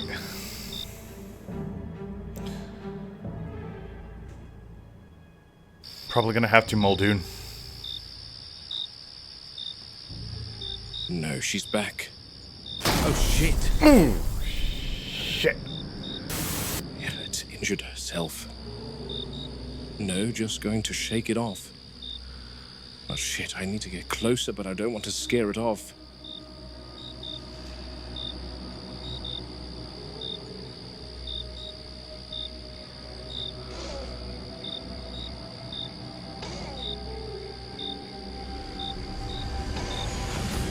Damn it, you're not gonna get away from me. She's heading back to the water. I think there's a second one. I think I know a way to get downstream and intercept it. But that forces me to enter the Jungle River. Was heading towards the north end of the enclosure. And there's only one way to get there from here. Oh, shit, we're going into the river?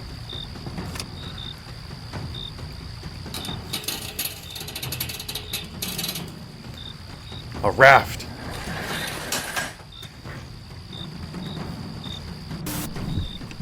If my calculations are right, I think I know exactly where it will pop out from. Maybe And I'll I can put some meet rasp. it right there. The trick Alright. is to not startle it and have it panic and take a different route, disappearing I could again. probably put, like, raptor going Easter to eggs speed in my through it. illustrations. Okay.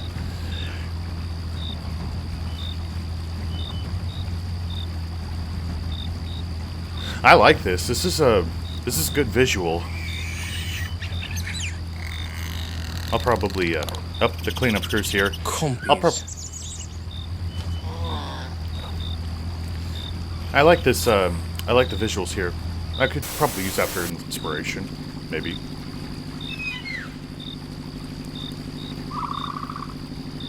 I hope you have goggles or something to cover your face with, because you don't want Dilo spit. Oh. These Hi. guys have taken on a whole new level of creep factor. Oh now yeah. that I suspect they spit venom. Yeah.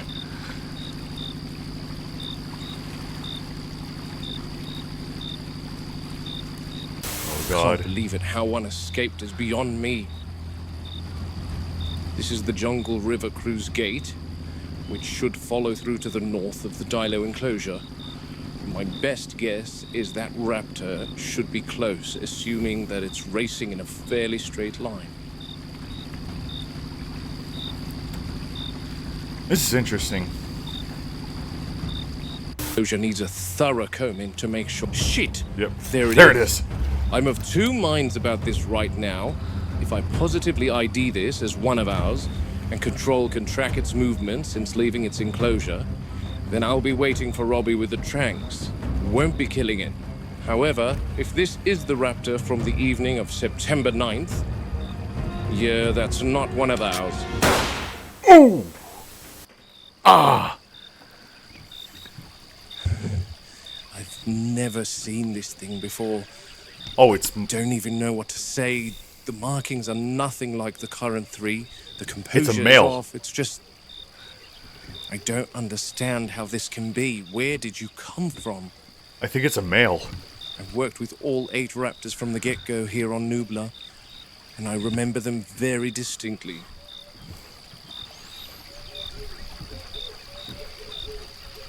What the hell have you done, Henry?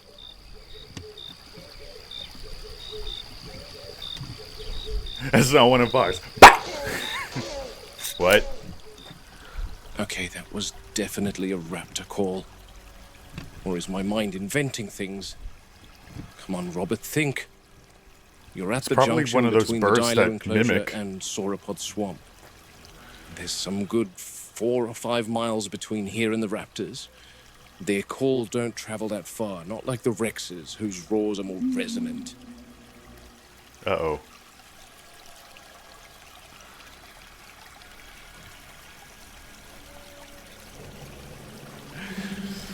That sounds guttural. Almost submerged. Uh-oh. Are they swimming?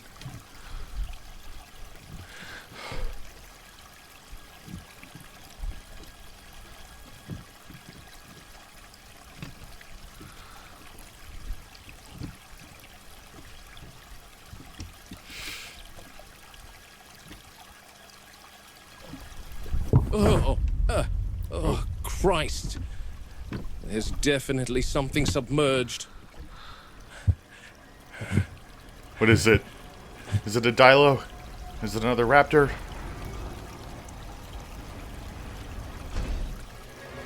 No, thank you. I agree. I agree, Muldoon. I agree. Arrgh.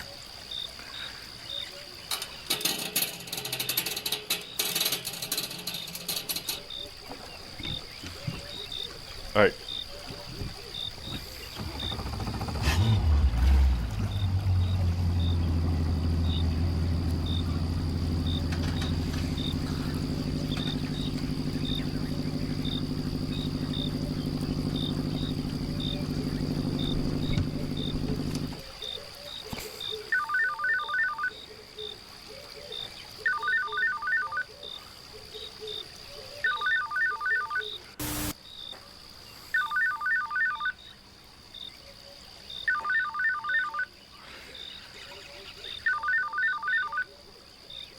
Pick up the phone. A little early even for you, Robert. John, I'm calling from the river. I'm alone out here, and I've got a body in the raft with me. Velociraptor. Fresh kill. And before you ask, no, it's not one of ours. Robert, that's quite a way to begin a conversation at 3 a.m. Are you certain? We catalogue every animal on the island very carefully. I'm certain enough to have put a round through its head. Patterning's wrong, build's unfamiliar. And It's it a was male. nowhere near the enclosure it should have been.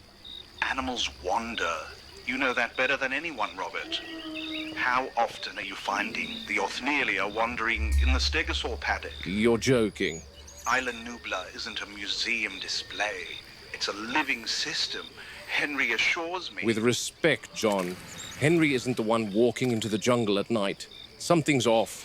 Between my sightings of a 4th raptor a week ago, the juvenile Rex finding a baby raptor, and now this, it feels like pieces moving without us authorizing them. Something nefarious at play, I dare say. That's what happens when you play sound God. tired, Robert, and understandably so. But nefarious is a very strong word. Park is built on redundancy and oversight. Henry Hammond, Wu you has arrogant every genome, idiot. every behavioral parameter well in hand. That's precisely what worries me, but let me bring up a more concrete topic once again. The raptors being moved to the holding pen. I wasn't given a reason, and I'd like that reason. Raptors don't get relocated casually, John. They notice things like that. There are adjustments planned, improvements. The current enclosure needs to be modified, and it's simpler to remove the animals entirely during the process. Adjustments for what? You are not a... You are an arrogant idiot. Like an arrogant asshole. We're preparing a new batch. Next year, Isla Sorna. Refinements have been made. Temperament, visual appeal, some cosmetic considerations that will play better with the public. You're making raptors friendlier. Presentable, Robert. Awe-inspiring rather than alarming. Think of it as evolution with intention. Raptors don't belong anywhere the public can see them, John. Not behind glass, not behind moats, not behind a chipper tour guide recording in a car. Imagine it. Velociraptor Valley. A dedicated attraction. Elevated paths, reinforced barriers, controlled sightlines. People would come from all over the world. People would die from all over the world. These animals test fences for sport. They probe. One failure, one oversight, and it's chaos. They should all be destroyed. You're being an alarmist again, Robert. I'm being experienced. He's being a realist. I value that experience, Robert, truly. But the park cannot be run on fear. Then let me give you another reason to be cautious. The Dilophosaurs. Harding and I believe they may be capable of projecting venom. We've found residue, secondary kills, patterns that don't align with any known waste or secretion. Venom-spitting Dilophosaurs. You see why that sounds sensational? No, I see why ignoring it would be convenient for InGen. We want authorization for exploratory surgery. One animal, controlled environment, confirm it or rule it out. Surgery introduces risk, Robert. Stress, infection, fallout, etc., etc. These animals are expensive, Robert. Workers are I get more that. so. I won't approve invasive procedures based on suspicion alone. Henry would also object strongly. Henry isn't the one cataloging bodies. That's enough. I hear your concerns. I truly do, Robert. And I will think about it. But for now... Oh, hey, big girl. Get some rest. And this dead raptor before me? We're building something extraordinary here, Robert. Don't let the darkness of the jungle convince you otherwise. The jungle doesn't convince me of anything, John. It just shows me what's already there. And that doesn't answer my Patasaur. question. Deliver it to the east dock in a container, and we'll use it for lab sampling on Site B. Good night, Robert. Wow. I don't think you've understood the nature of my concern one bit, John. I understand that you've had a rather action-packed adventure at night, and the adrenaline of the outing has caused you to be overly animated about your findings. The computer does not make errors counting our animals. You are the one who doesn't come to the Saddened island. and relieved to say that you're the one that's made the error. What? Which I'm not blaming you, of course, Robert. You've had a long night and you're tired. So I strongly suggest getting some much-deserved... Oh, so you're just straight up gaslighting him. Park needs its game warden at his best. Just arrived at the East Dock, Muldoon. Thanks for that, Robbie. What are you thinking? I don't think I am, not properly anyway. There's too much going on in my mind to wrangle without sleep. You've been up all night. Robbie, Hammond didn't sound fazed by the fact that there was a raptor on the loose. He almost sounded like he was happy to have it killed and make it disappear. I want that mug. You know, Hammond always dodging InGen's questions. He probably just wanted to keep it under wrap. He wants surface Absolutely level a Hammond like thing appeal. to do, but I almost feel slightly gaslit. I've worked with these animals since day one. There you go. There were 8 of them.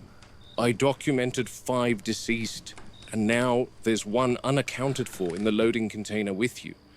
Is there something I'm missing, Robbie? I was under the same impression as you, Muldoon.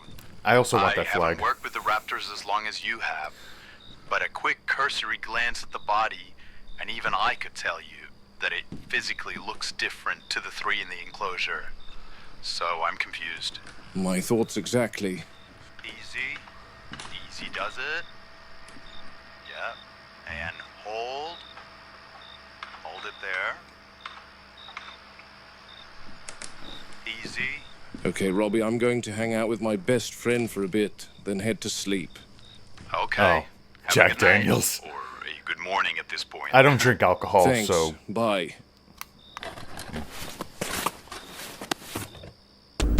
Is this thing off? No, I don't care. Spared no expense.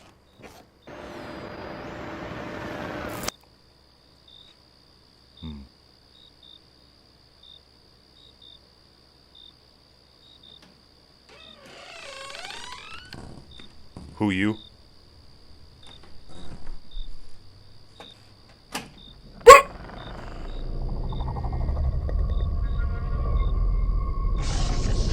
Muldoon, wake up!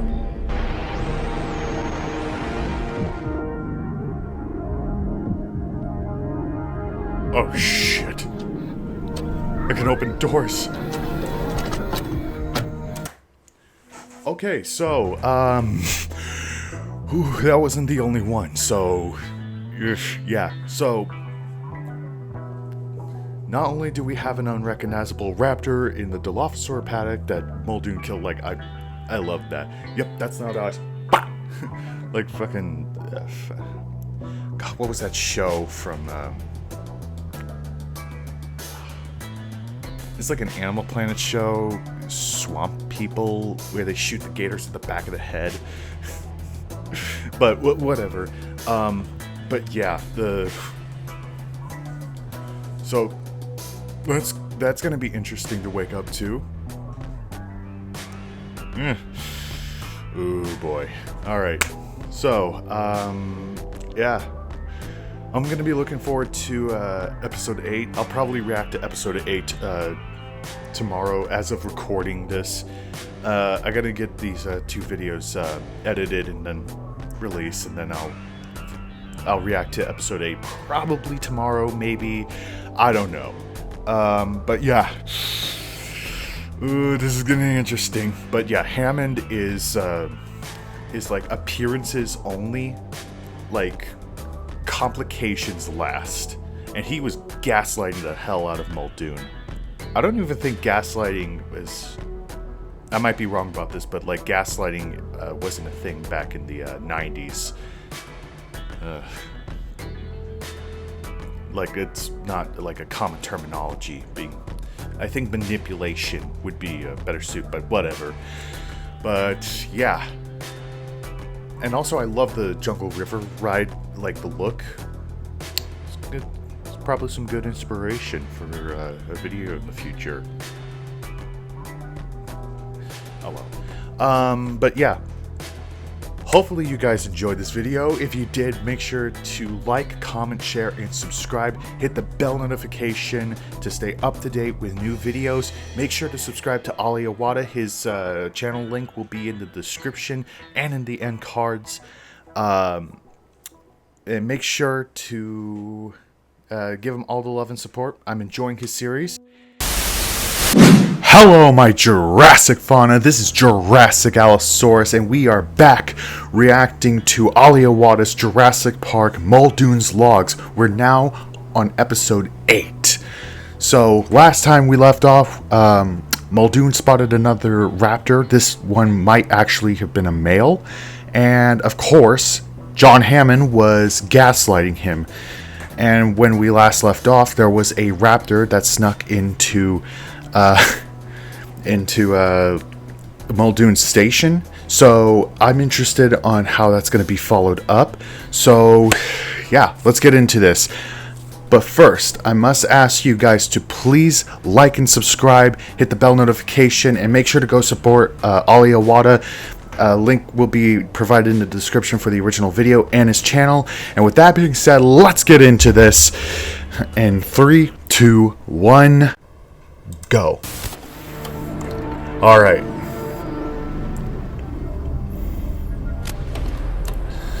InGen Division.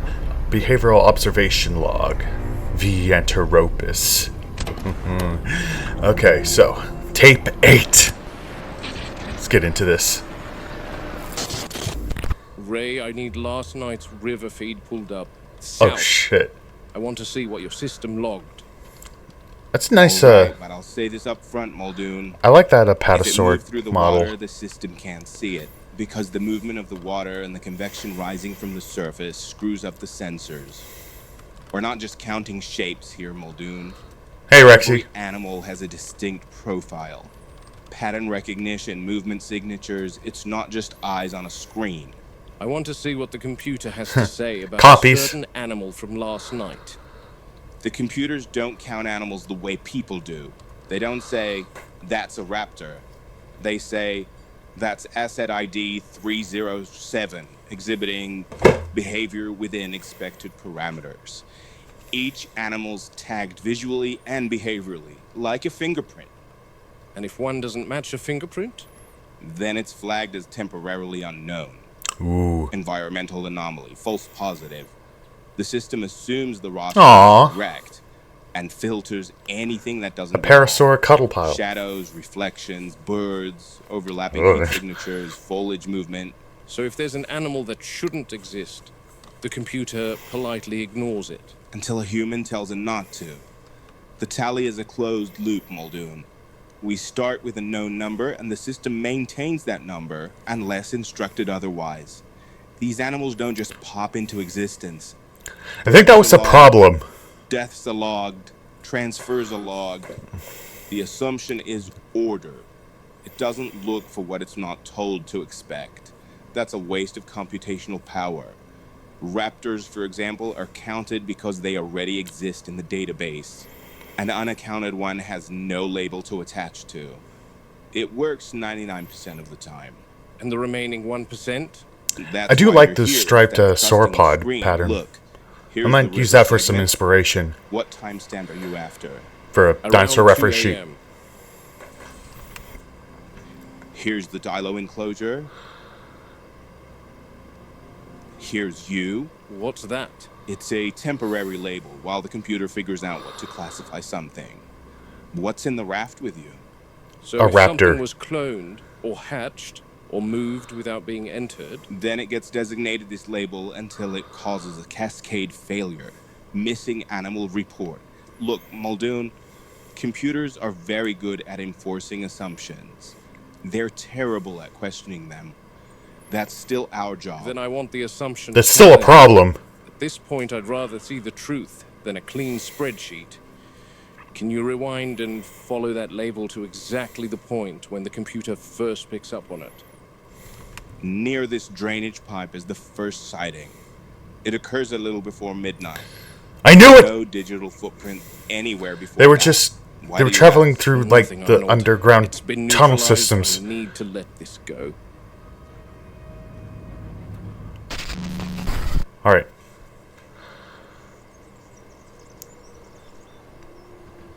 How long is the tape?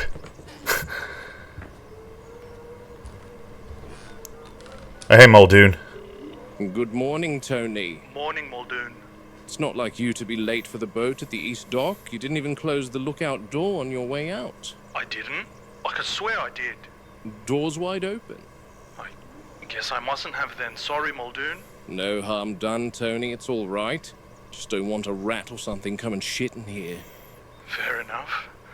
Actually, I haven't seen a rat over there in ages. Oh And yeah, come to something think of it, did neither came have and I. visit the I'll station. leave you to it, Tony. Take care. Bye.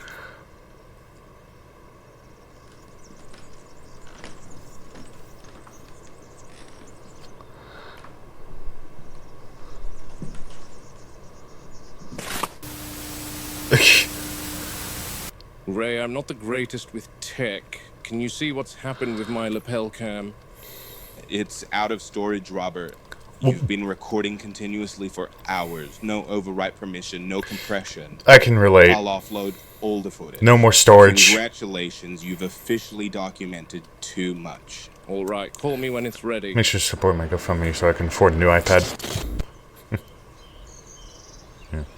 Robert Muldoon, Game Warden. Inspection log for September 18, 1991. This is the Animal Handlers Corridor, adjacent to the Jungle River, in the Sauropod Swamp exhibit.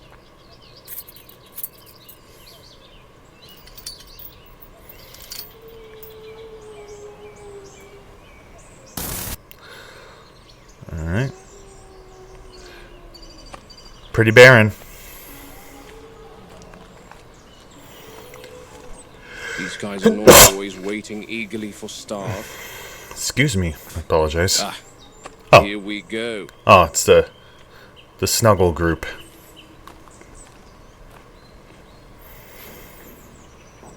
Beginning inspection of the Parasaurolophus and their enclosure. 3 subadults present, all accounted for, all crowded near the feeding gate, despite the paddock being otherwise open. That alone tells me more than any chart. Animals gather where patterns have rewarded them before. Oh. They're sleeping at the gate. It's kind of like Pavlov's dog. Calm, but expectant. They usually fed special supplemental tablets. Huge tablets. The tablets provide the animals with the amino acid lysine as part of the lysine contingency. Our resident whiz kid Henry inserted a gene into their genetic makeup that prevents all InGen's dinosaurs from manufacturing lysine. Therefore, they depend on receiving the amino acid exogenously from us, otherwise they'll go into a coma within 12 hours and expire. Yeah, but they didn't take into account that lysine is in certain plants, like lima beans and soy. This keeps a check on their growth. They have been genetically engineered to be unable to survive in the real world. They can only live here in Jurassic Park. Parasaurolophus has always been logged as compliant, low risk. I don't like that label. At this size, risk isn't about temperament. It's about mass and momentum. Each one of these animals... Yeah, like, just because they are, like, herbivores, that doesn't mean they're not going to kill you. It's usually an accident. Except your odd elephant, rhino, or hippo. That doesn't make the outcome any better. There you go. They're resting Thank you, flank Muldoon. to flank, smallest kept toward the center. That's herd behavior, not coincidence. Even in captivity, they maintain protective geometry. It tells me they still think in terms of threat vectors, even if nothing is immediately present. Their crests aren't active this morning, but they usually make low calls, sub-audible. You don't hear them so much as feel them through the ground. We record frequencies, but I'm not convinced we understand what's being said. These sounds travel farther than our fences. Through soil, through water, through rock. There's a strong possibility they're communicating beyond the enclosure, and we simply lack the instruments to interpret it properly. I've seen them do this before storms, particularly... Yeah, like a trombone. Before maintenance like vehicles heavy arrived, vibration. Once before a containment alarm that hadn't yet triggered. They react first, our systems come online second. From a warden's perspective, that makes them early warning animals. Living sensors. The troubling part is that they may be responding to things we don't yet recognize as threats.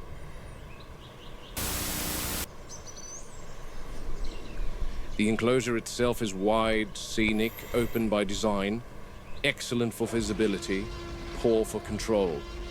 If these 3 panic, there is no Really, Rexy? failure. There is only a stampede.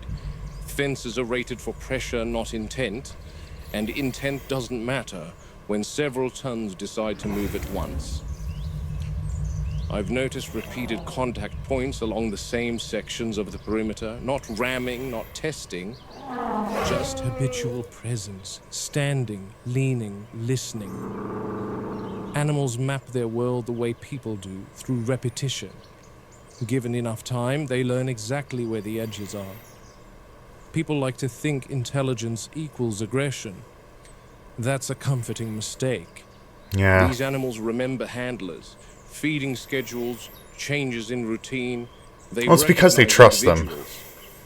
I've seen them track someone with their eyes long after that person has left their field of view. That kind of awareness doesn't disappear just because we label them gentle giants. There's an ethical problem here we don't like to discuss. These aren't decorations. They're thinking, sentient, social animals. That's true. Being asked to live as background scenery. Oh, yeah. When something intelligent realizes it's being observed, but not understood, right, it changes how it behaves. Exactly. Quietly, patiently. Her vocalizations That's are unfortunate even for real life. Still low, resonant. She's not distressed, but not idle either. This is social communication, coordination. Sorry, I'm a little These sweaty. calls don't stop at the fence. I don't line, understand which why I'm raises sweating an that much. uncomfortable question. What else is listening? And whether those listeners associate these sounds with safety, food, or opportunity.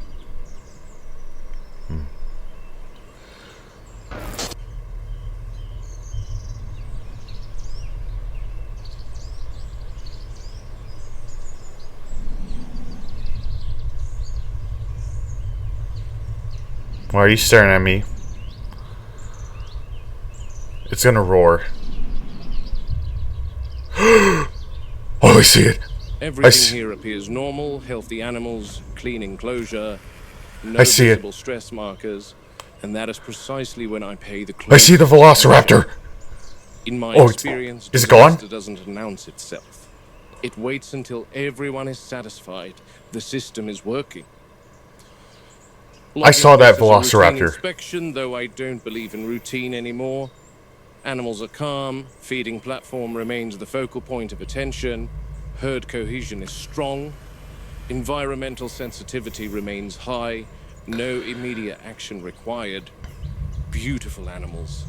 End of log. Oh my god. The plumbing on this island is not exactly complete. In the main park, moats and sewerage runoff have very primitive drainage setups at the moment. Ugh. Can't shake the feeling that the drainage system is linked to that raptor's appearance in some form or another.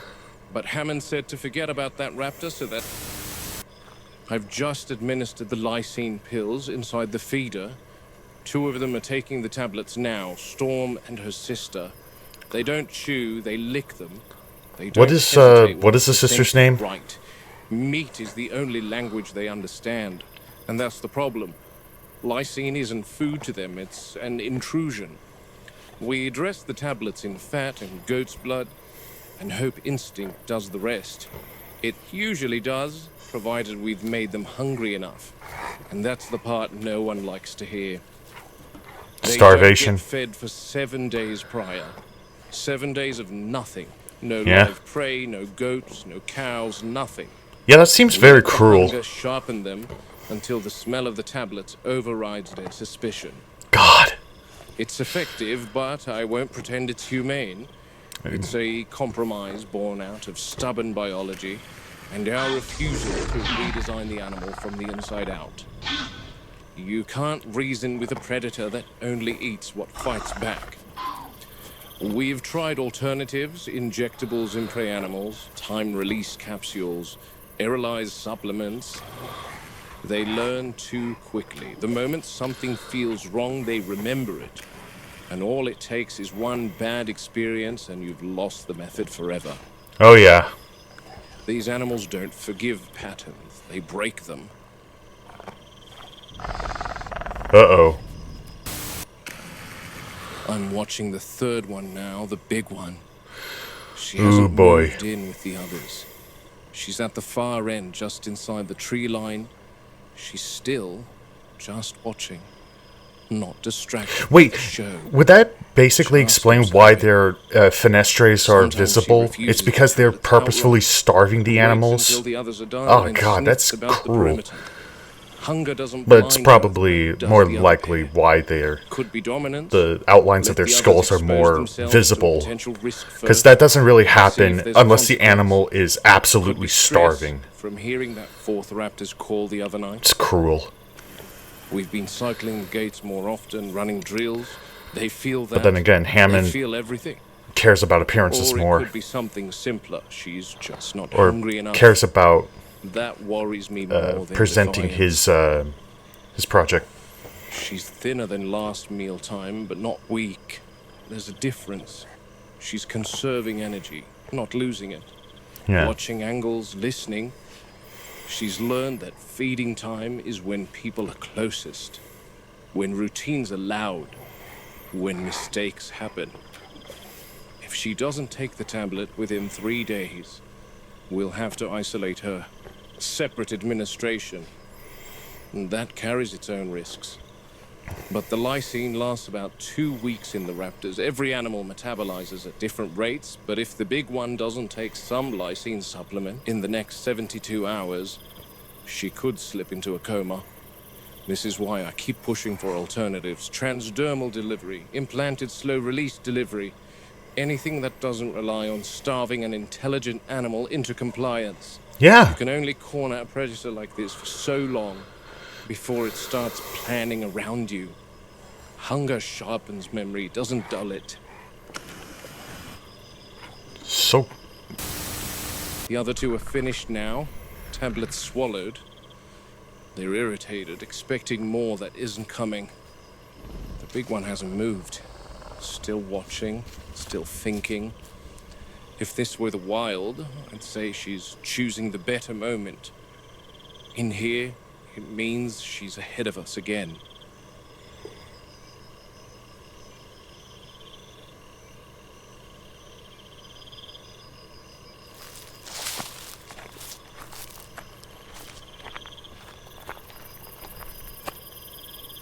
Oh boy.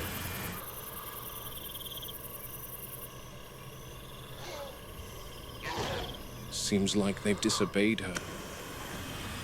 Oh! God damn it! Oh. I know I said I'm done with following. There's one more large brain that I just remembered, God. and I can access it without entering any enclosure. Alright, what's going on? What's in there? Do another... Oh, wow. Is that an egg?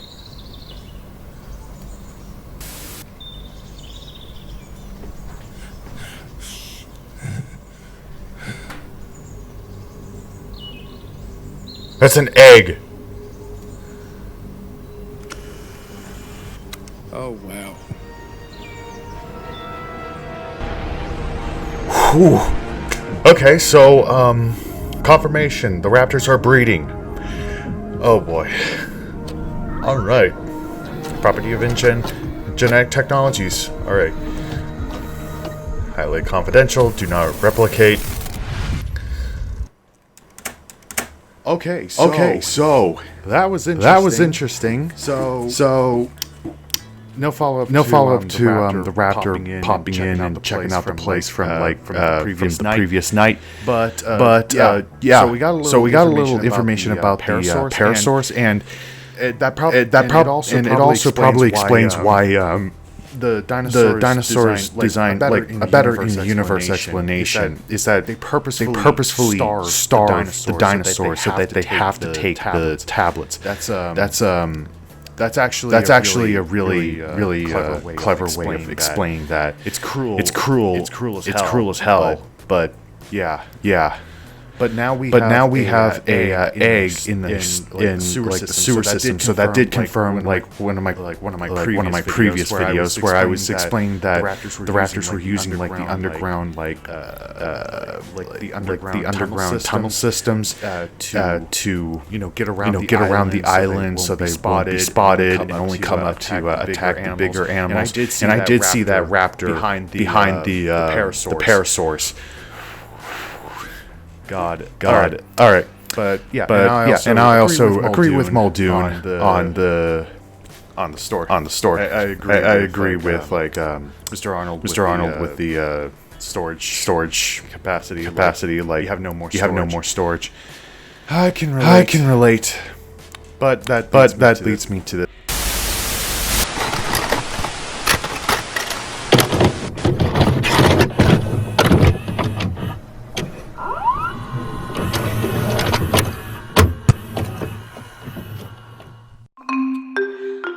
Welcome to Costa Rica, the vacational hotspot for any family getaway. Here in Costa Rica, we pride ourselves for our beautiful nature trails, our amazing scenery, and our incredible wildlife. And now we are proud to announce the newest addition to our vacational hotspot family. Take a helicopter ride to our nearby island and visit our ecological zoo preserve, Jurassic Park. There's the keeper. She's going to make the first strike. What then?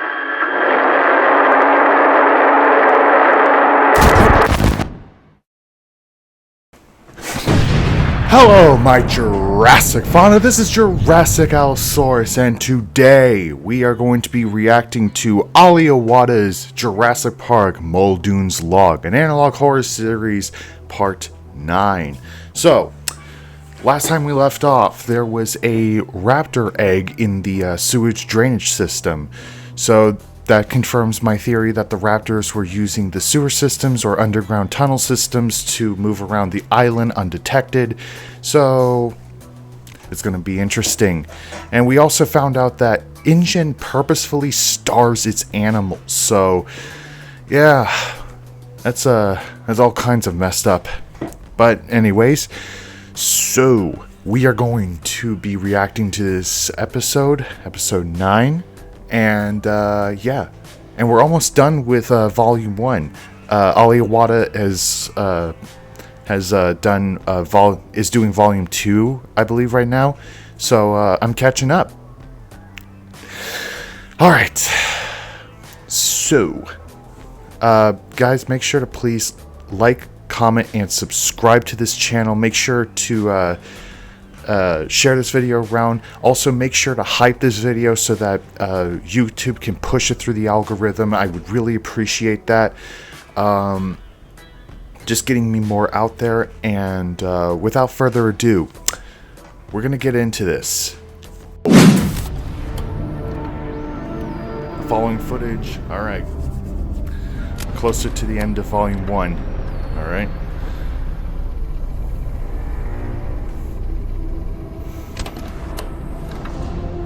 Tape 9. Alright.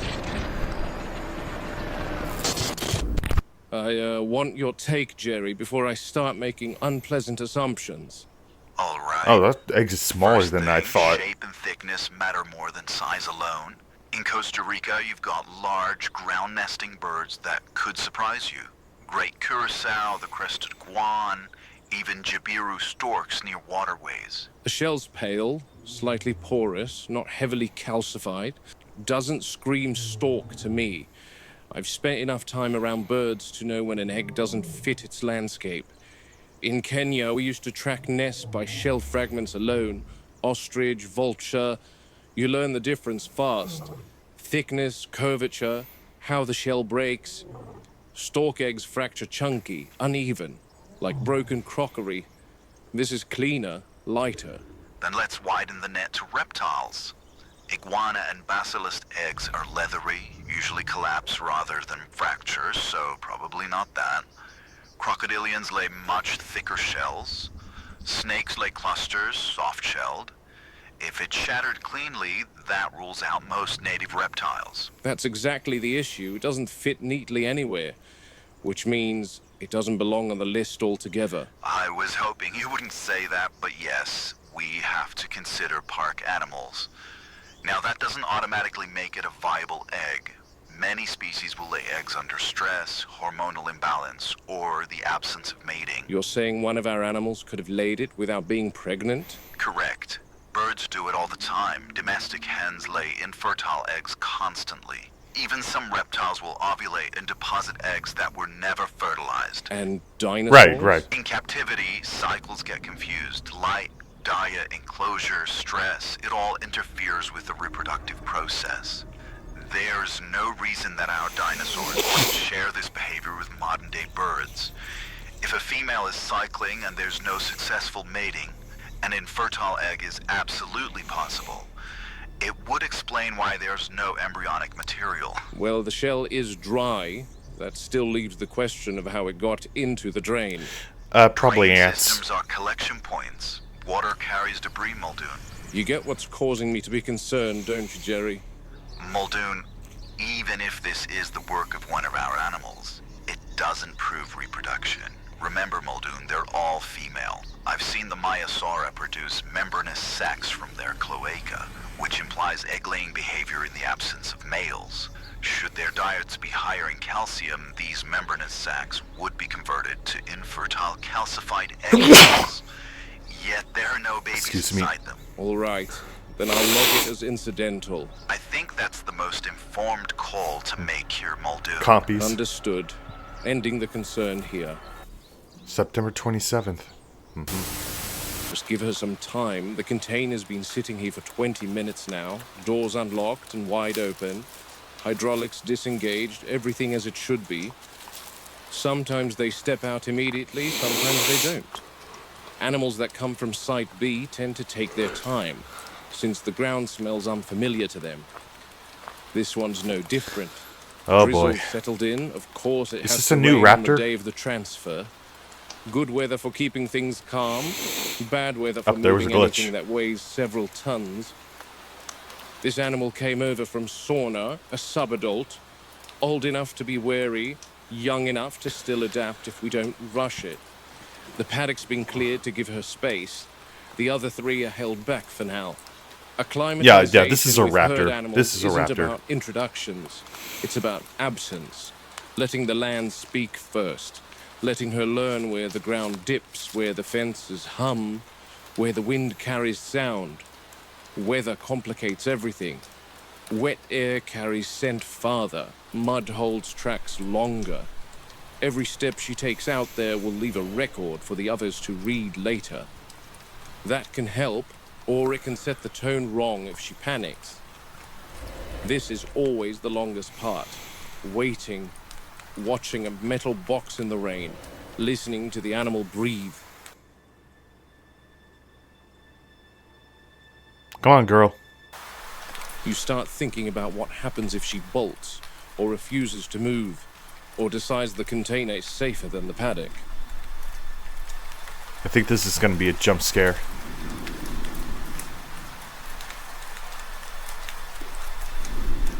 No. Good. Subadults are the hardest. Too big to manhandle, too young to have settled instincts.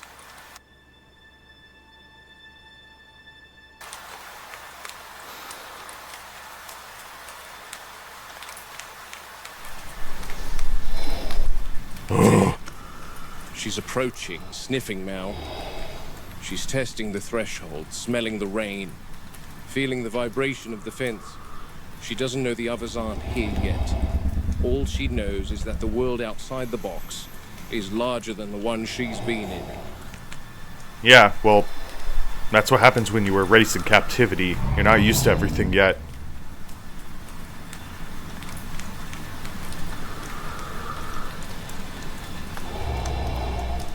Finally, she's trusted. Here she comes. Oh my god. Beautiful animal. Oh. I was wondering, why was he in the paddock? It's a stegosaur. Oh my god. Oh, I thought it was a raptor. It said 3 others. She's picking up speed. Stegosaur, subadult. Not fully grown, but already carrying the weight and armor she'll rely on for the rest of her life. Olliwater, you troll. Don't forget first impressions. They're slow, but they're not stupid. A bad start echoes for months, though.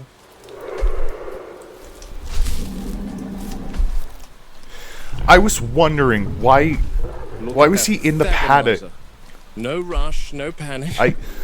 Just careful, deliberate movement through the corridor. If she keeps this pace and attitude, acclimatization will hopefully go smoothly. There's a quiet dignity to her that never gets old. No roar, no display, no need to announce herself. She carries all that weight and armor like it's simply part of the weather. I seriously thought that was going to be a raptor And I was about to say, like, Muldoon, you realize you're in the enclosure with an open gate. But no, it was a Stegosaurus. But he tricked me. He honestly tricked me with that whole, the three others are moved away. I thought he was referring to the big one, Storm, and nameless one, like the Raptors. I thought, God. Okay. I'm sorry, just... Let's continue. She's always belonged wherever she happens to be standing. People underestimate animals like this because they're slow, because they don't bare teeth or chase you down. They can certainly hurt you in the groin. Alright. She's investigating her surroundings now, taking everything in, every new plant, every new log, every new tree, every new smell. She's mapping her vicinity. Animals do that instinctively, long before they ever relax. They build a mental boundary first, learn where safety might be found, where escape routes exist, where the ground feels firm underfoot, and where it doesn't. Comfort comes later. Familiarity always comes first. You can rush a crate opening, rush an introduction, rush a feeding schedule, but you can't rush that internal map. If an animal doesn't understand its space, it never truly settles in. That's when you get stress behaviors, bad decisions, injuries that look like accidents but aren't. Out here, the rain, the smell of wet grass, the muted light, all of it helps, softens the edges, makes the world feel less exposed while she takes her bearings. I saw the same thing years ago in Africa after we relocated a leopard that had started ranging too close to livestock. First night out of his crate, he didn't go far, just paced about, touched trees, rubbed his face against bark, listened more than he moved. People expected him to vanish into the bush immediately, but he stayed within a few hundred meters until he understood the land. Once he did, he was gone by morning and we never had another report. That wasn't fear, that was intelligence. So we need to give her time. Let her decide when this place becomes hers. No other stegosaurs in the paddock yet. They're in their holding pen, so no pressure, no competition, just space, rain, and quiet. When she finally stops scanning and starts grazing without lifting her head every few minutes, that's when I'll know she's settled and we can begin the first steps of incorporating her into the herd. Until then, the best thing we can do is wait. She was transferred here from Sauna to replace the steg that died earlier this month. Right. Hammond is adamant that he wants a minimum of 4 stegosaurs in the park. 4? Why not more? Okay. Night changes the rules. Everything's quieter, slower, more honest. Stegosaurs are less reactive in the dark, less posturing, less defensive movement. So this is the safest window to introduce her. They rely on proximity and vibration more than sight now, which keeps things deliberate instead of explosive. See how the matriarch there on the right positions herself? She doesn't approach directly. She angles her body, presents her flank, lets the subadult read her size without forcing a challenge.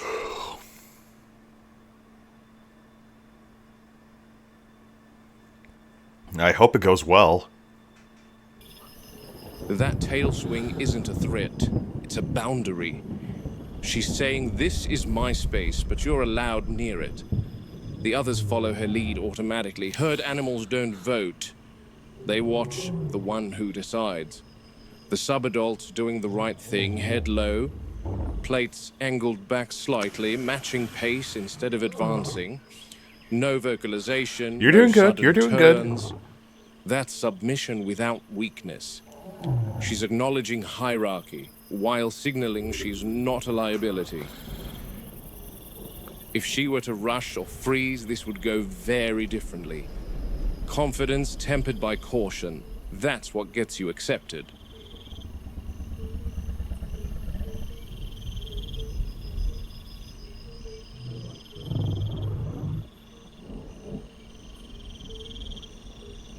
Now the matriarch closes the distance, one slow step, then another.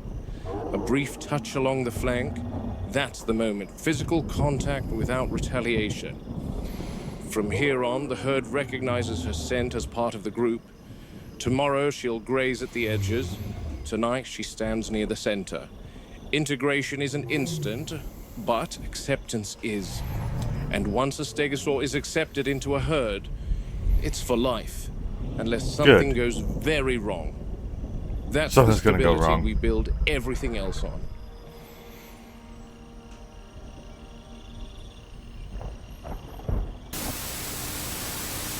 She has no hesitation tonight.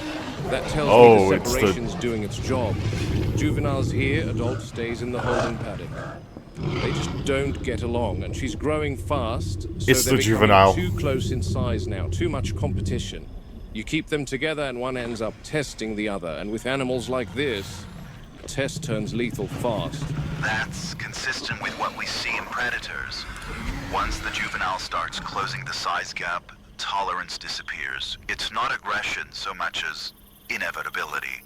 Two apex predators don't share space unless one is clearly subordinate.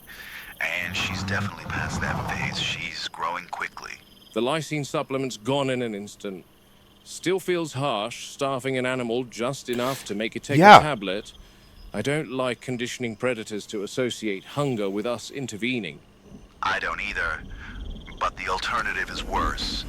Trust the scientists to come up with some twisted method of growth control, like inhibiting the animals from synthesizing an amino acid. Just to be clear, Robert. Yeah, it's really dinosaurs cruel. Are incapable of producing lysine. Any carnivore on a protein-rich diet should synthesize enough on his own. What InGen did was alter the metabolic pathway. The enzymes still work, but only with our lysine. So it's not a deficiency, it's a dependency. Exactly. The animals can make lysine from their feed, but not the kind they need in sufficient quantity. Their enzymes are optimized, patented really, for the synthetic variant administered in those tablets. Without it, metabolism slows, growth falters, neurological function degrades. A leash you don't have to hold. That's one way to put it. That's sick. Yeah, it's very sick. From a veterinary standpoint, It's disgusting. It's elegant. From an ethical one, less so. But it ensures containment without visible force. Even if an animal got off the island, it wouldn't stay viable for long. Hey, Rexy. Watching her It's just eat, gross. You'd never know It's any terrible. of that. Looks healthy, alert, dangerous. Hard to reconcile that with the idea that she's only functioning because we allow it. Most systems work that way, Robert. The illusion of independence supported by something hidden underneath. Remember, you work at a glorified zoo after all. Yeah. Still doesn't sit right. Especially knowing the adults out there smelling her through the fence. Yeah. Two animals, same species, same instincts. One thriving, one frustrated. And both reliant on a chemical we designed. That's not nature, Jerry. That's management. And management is the only reason any of this can exist, Robert. For now.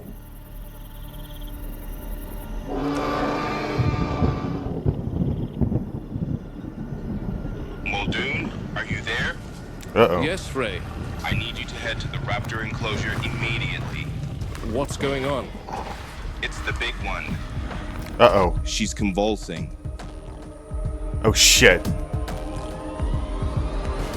Well, that's probably what happens when you're starving them. Bruh. Seriously? Alright.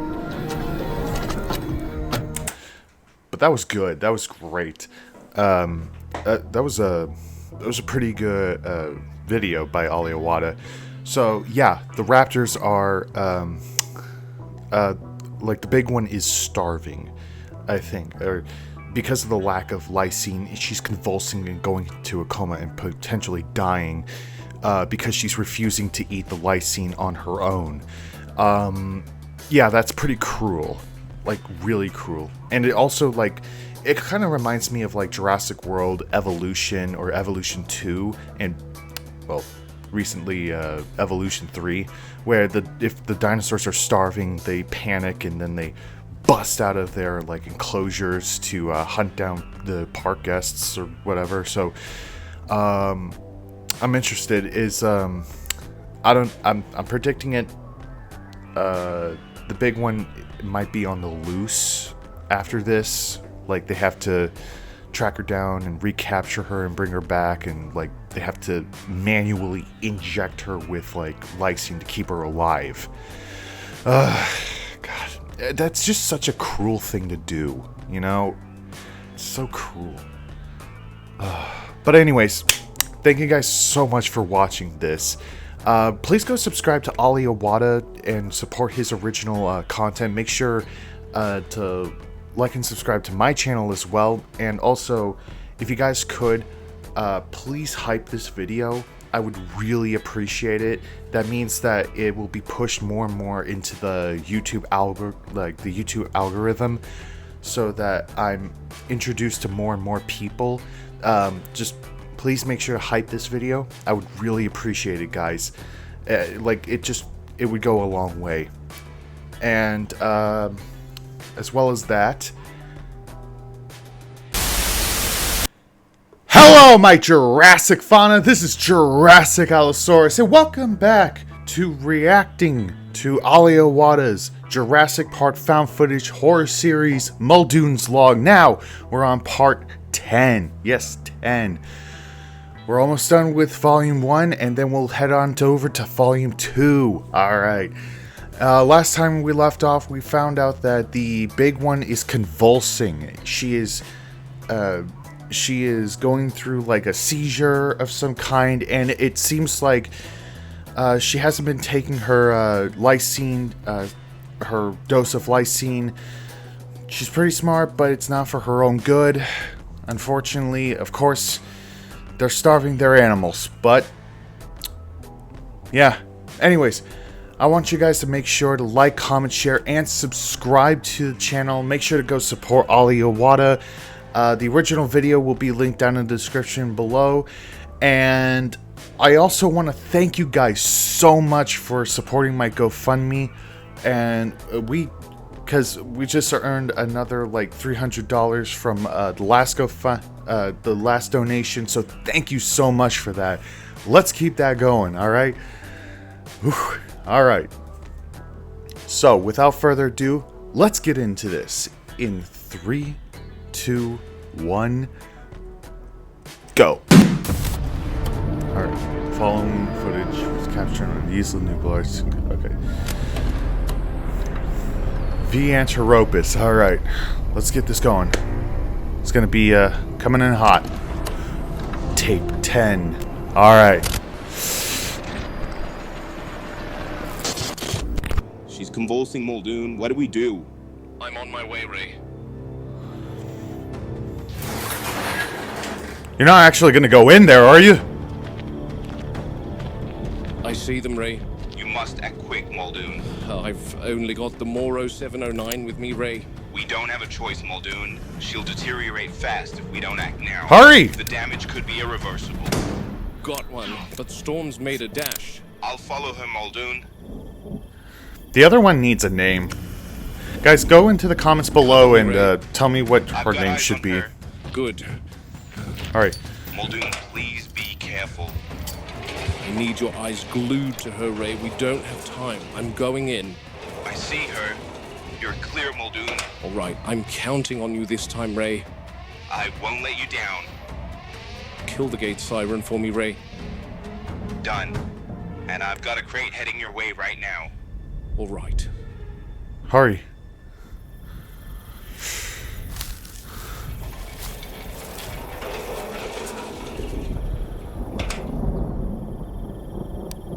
The big one has to be okay. I can hear it. The pilot's given me T-minus 40 seconds. Yep, I see it.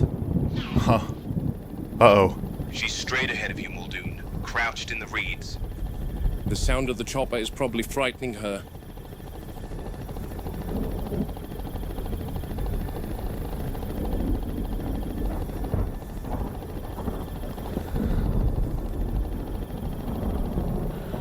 Careful, Muldoon. Update me, Ray. Hasn't moved. She hasn't moved, okay.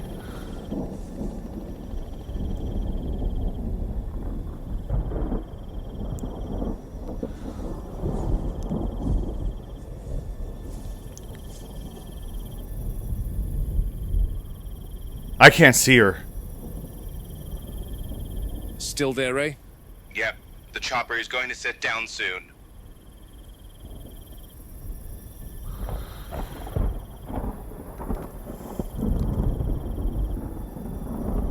Keep the bird in the air.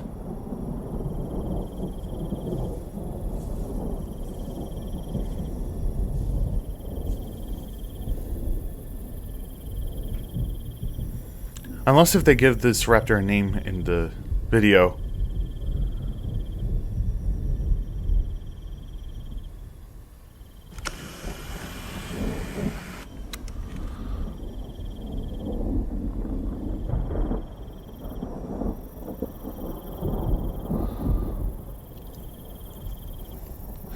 This is really tense.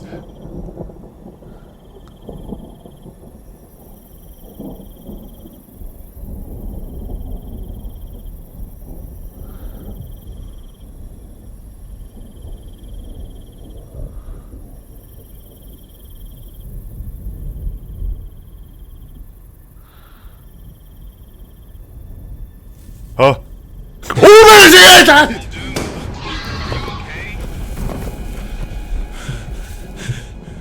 Shit! What the bloody hell was that all about, Ray? I thought you had eyes on her. I did. Computers are going to get someone killed. Robert, I don't know Never mind. I have to get the big one to Harding. That got me, actually. I'm heading to the raptor pen now, Muldoon. Okay, Jerry, the chopper's leaving now.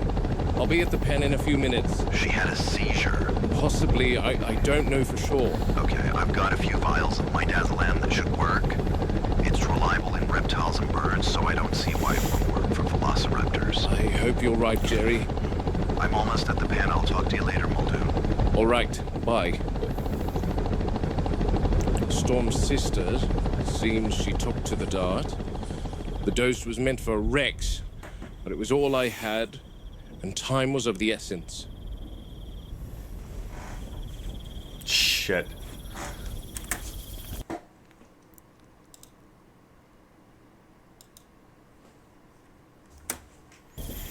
Storm, on the other hand, almost had her way with me. Tail twitch is always a good sign. I'll double check for adverse effects, and then go strangle Ray Arnold.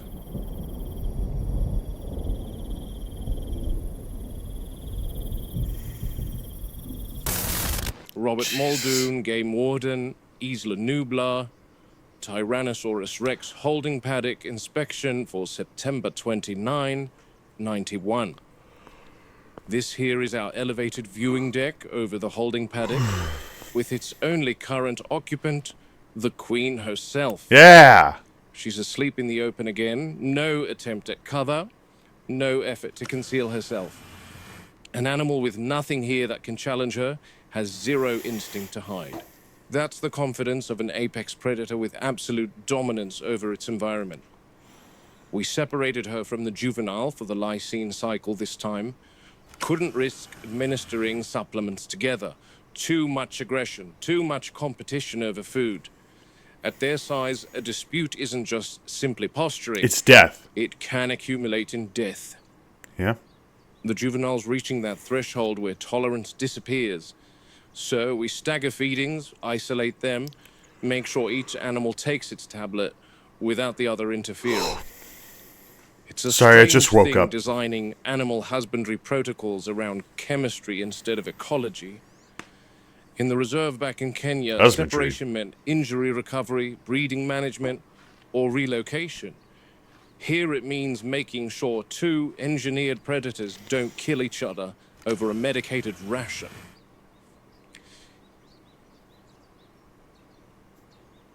Oh, she's sleeping. Any effective containment strategy begins with a clear understanding of the animal's core biological and behavioral requirements. With the largest land carnivore the Earth has ever seen, space is the first and most integral requirement. Always will be. People think predators don't require it because they sleep so much. They see this, an animal lying still for hours, and assume the enclosure is adequate. What they don't see is the territory that exists in the animal's own mind. In Tanzania, a single lioness would patrol a range that dwarfs almost this entire island. And the Rex is like Not because 15 times the size. every moment, but because the option mattered. This pen meets the minimum physical requirements. The Rex can turn, walk, feed, rest, but minimum is not the same as sufficient. Large predators require gradients, open ground, cover, elevation, scent trail. Good morning, beautiful. variation in How you substrate. doing? Without those, behavior is affected. They become predictable. Predictability in a predator is not calmness, it's agitation. The answer that all good zoos provide to counter this is enrichment. But enrichment is a poor substitute for territory. We drag scent trails, vary feeding locations, introduce novel objects she can investigate and destroy. She engages, briefly, then she sleeps again. Not from contentment, but because there is literally nothing left to do. It's hard from a zoological standpoint to try and understand the requirements of an animal that lived in a completely different world to us. In here, a cow arrives, is consumed, and the world goes still again for her. The separation from the juvenile has altered her patterns. She paces the fence line more often now, especially at dusk. She can smell the younger animal on the wind currents that move through the service corridors. That scent is both familiar and antagonistic. Kin recognition doesn't override competition in large theropods. If anything, it sharpens it. People assume aggression is a flaw in the animals. It isn't. It's a requirement. A predator that hesitates doesn't eat. A predator that tolerates rivals doesn't breed. What we call aggression is simply an evolutionary solution to scarcity. We remove the scarcity, but the aggression remains. I remember relocating a problem leopard near Nakuru. She'd taken goats from 3 villages and had to be moved before the farmers poisoned her. We released her into a protected sector with ample prey.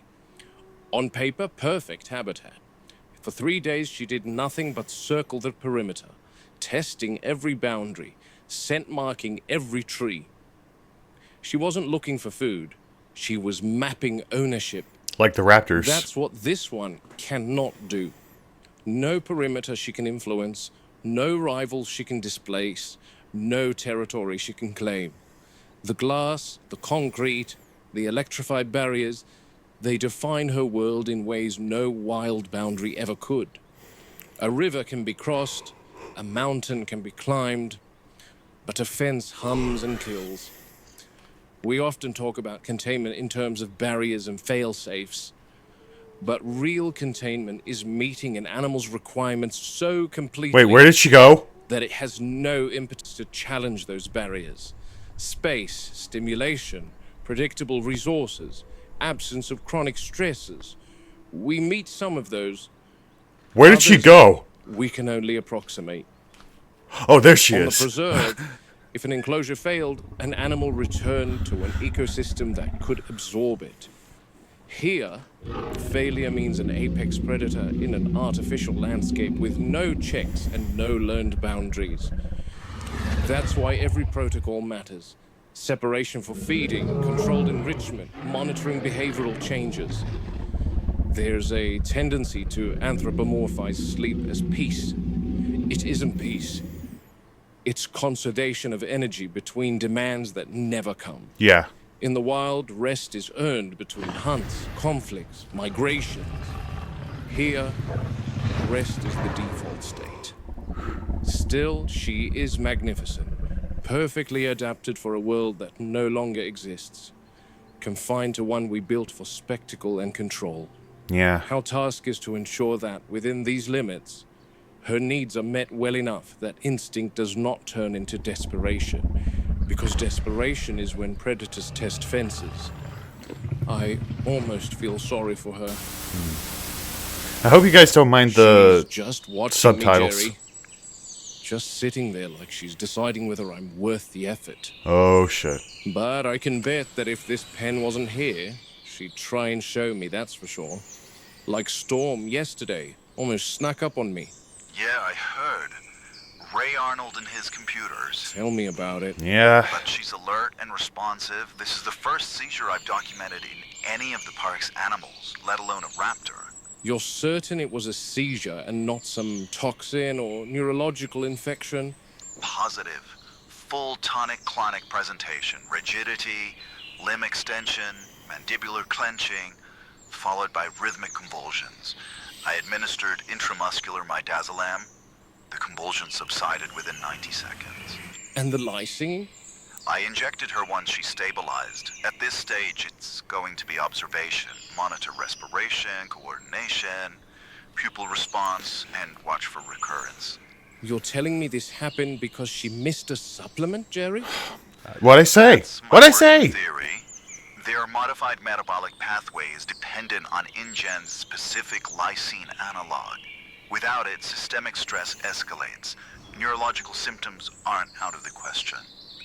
Imagine that.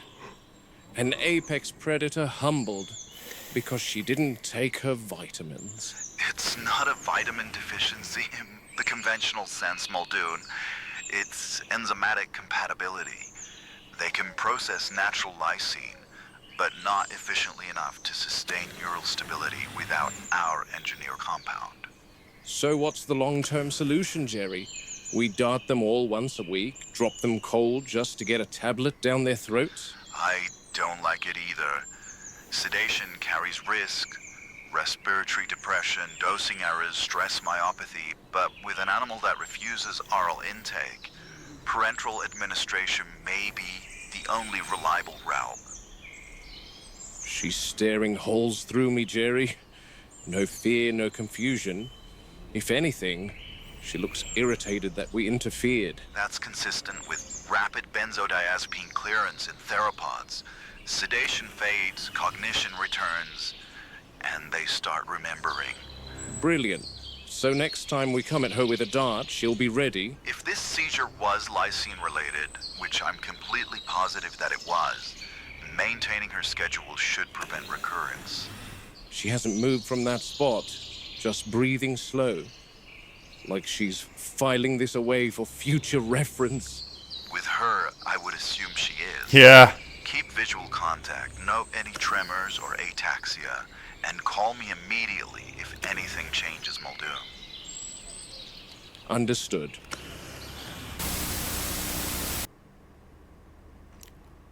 I'm currently in the service corridor between the Rex holding pen and the paddock proper.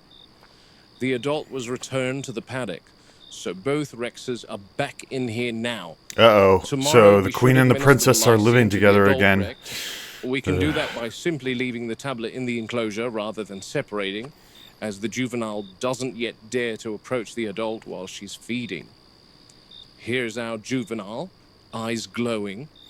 Predators' eyes often appear to glow in the dark because of a reflective layer behind the retina, called the tapetum lucidum. It acts like a mirror, bouncing incoming light back through the photoreceptors to improve vision in low-light conditions. You tend to see this in nocturnal hunters like lions or hyenas. She's waiting here, expecting a cow or a goat, since she hasn't eaten in over a week in accordance with the lysine protocol. She definitely looks menacing, crouched like that. Yep. Assessing the gate. She looks like she's ready to kill me. She's realized that food isn't coming, so she's off. I must admit, it is good to see her approaching the gate, holding her own. As she grows, she's going to start taking up space, both physically and with regards to marking out her territory. That's not going to go well with the We don't know adult. enough of Rex territorial range, but I think it's safe to say that...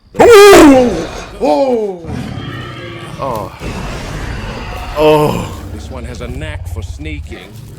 I I guess this is a perfect example of misconceptions people have regarding animals in captivity. Earlier today in the holding pen, we saw her behave quite docile and calm. People always complain about visiting zoos and finding the lions always sleeping. Let me tell you, when the sun goes down, they are completely different animals, as are all nocturnal carnivores, and the Rexes are no exception. Ooh, boy. Jerry, I thought you said they fed the big one this afternoon. That's correct, Muldoon. 4 p.m. The crane's still here. Oh, I thought they'd have finished up by now. What? Me too. I'll call you back, Jerry. Okay. Whoa, whoa, whoa. Why is the feeding gate still open? Christ! Andre! Andre! Close the damn feeder! No, no, no. She's on the loose! She's escaped!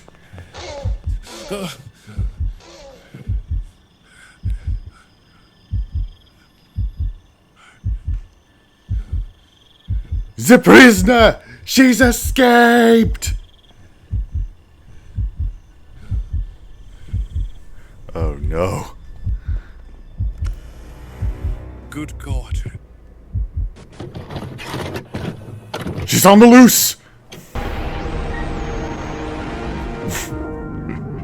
Okay, so, yeah. The big one escaped. So, yeah.